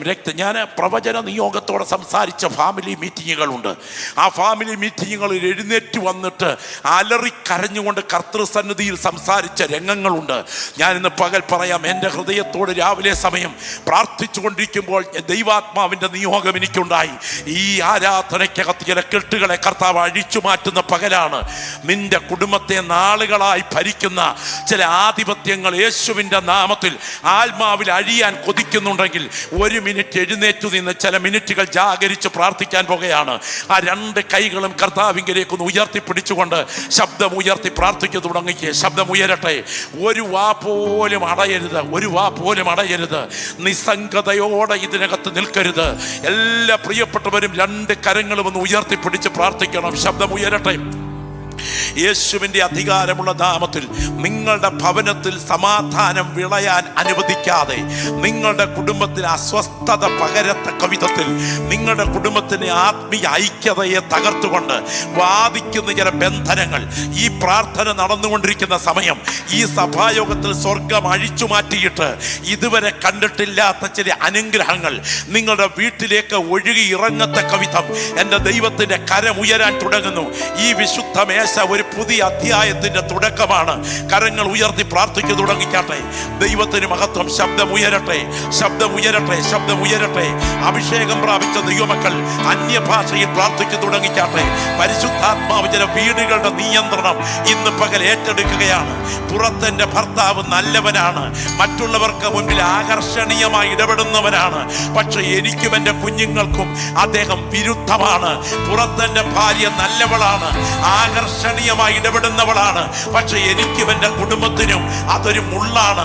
വാദിക്കുന്ന ചില വിഷയങ്ങൾ അധികം താമസിക്കാതെ നിന്റെ കുടുംബത്തെ കെട്ടോടെ തകർക്കത്തക്ക വിധം ഇന്ന് പകൽ യേശുവിൻ്റെ നാമത്തിൽ ആ ബന്ധനത്തെ സ്വർഗം അഴിച്ചു മാറ്റിയിട്ട് ചില സ്വാതന്ത്ര്യങ്ങൾ ആരംഭിക്കുന്ന ഒരു പകൽ തീരാൻ തുടങ്ങുന്നത് തിരിച്ചറിയുന്ന ദൈവമക്കൾ 2 കരവും ഉയർത്തി പിടിച്ചുകൊണ്ട് യേശുവേ എന്ന ഒന്ന് ശബ്ദം ഉയർത്തി പ്രാർത്ഥിച്ചേ.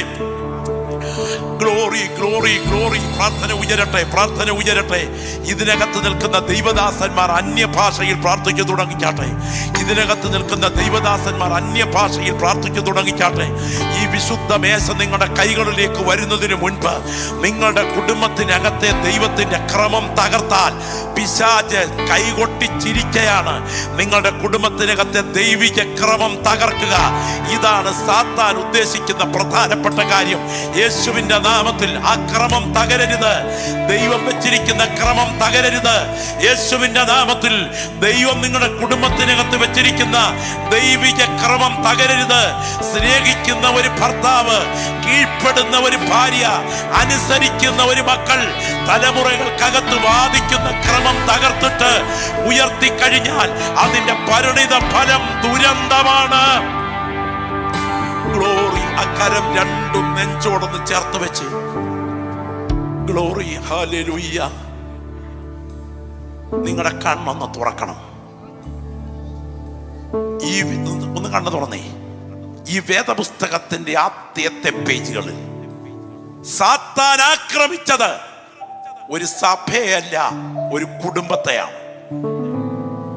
കുടുംബം തകർത്താൽ ബാക്കി മുഴുവൻ തകരും.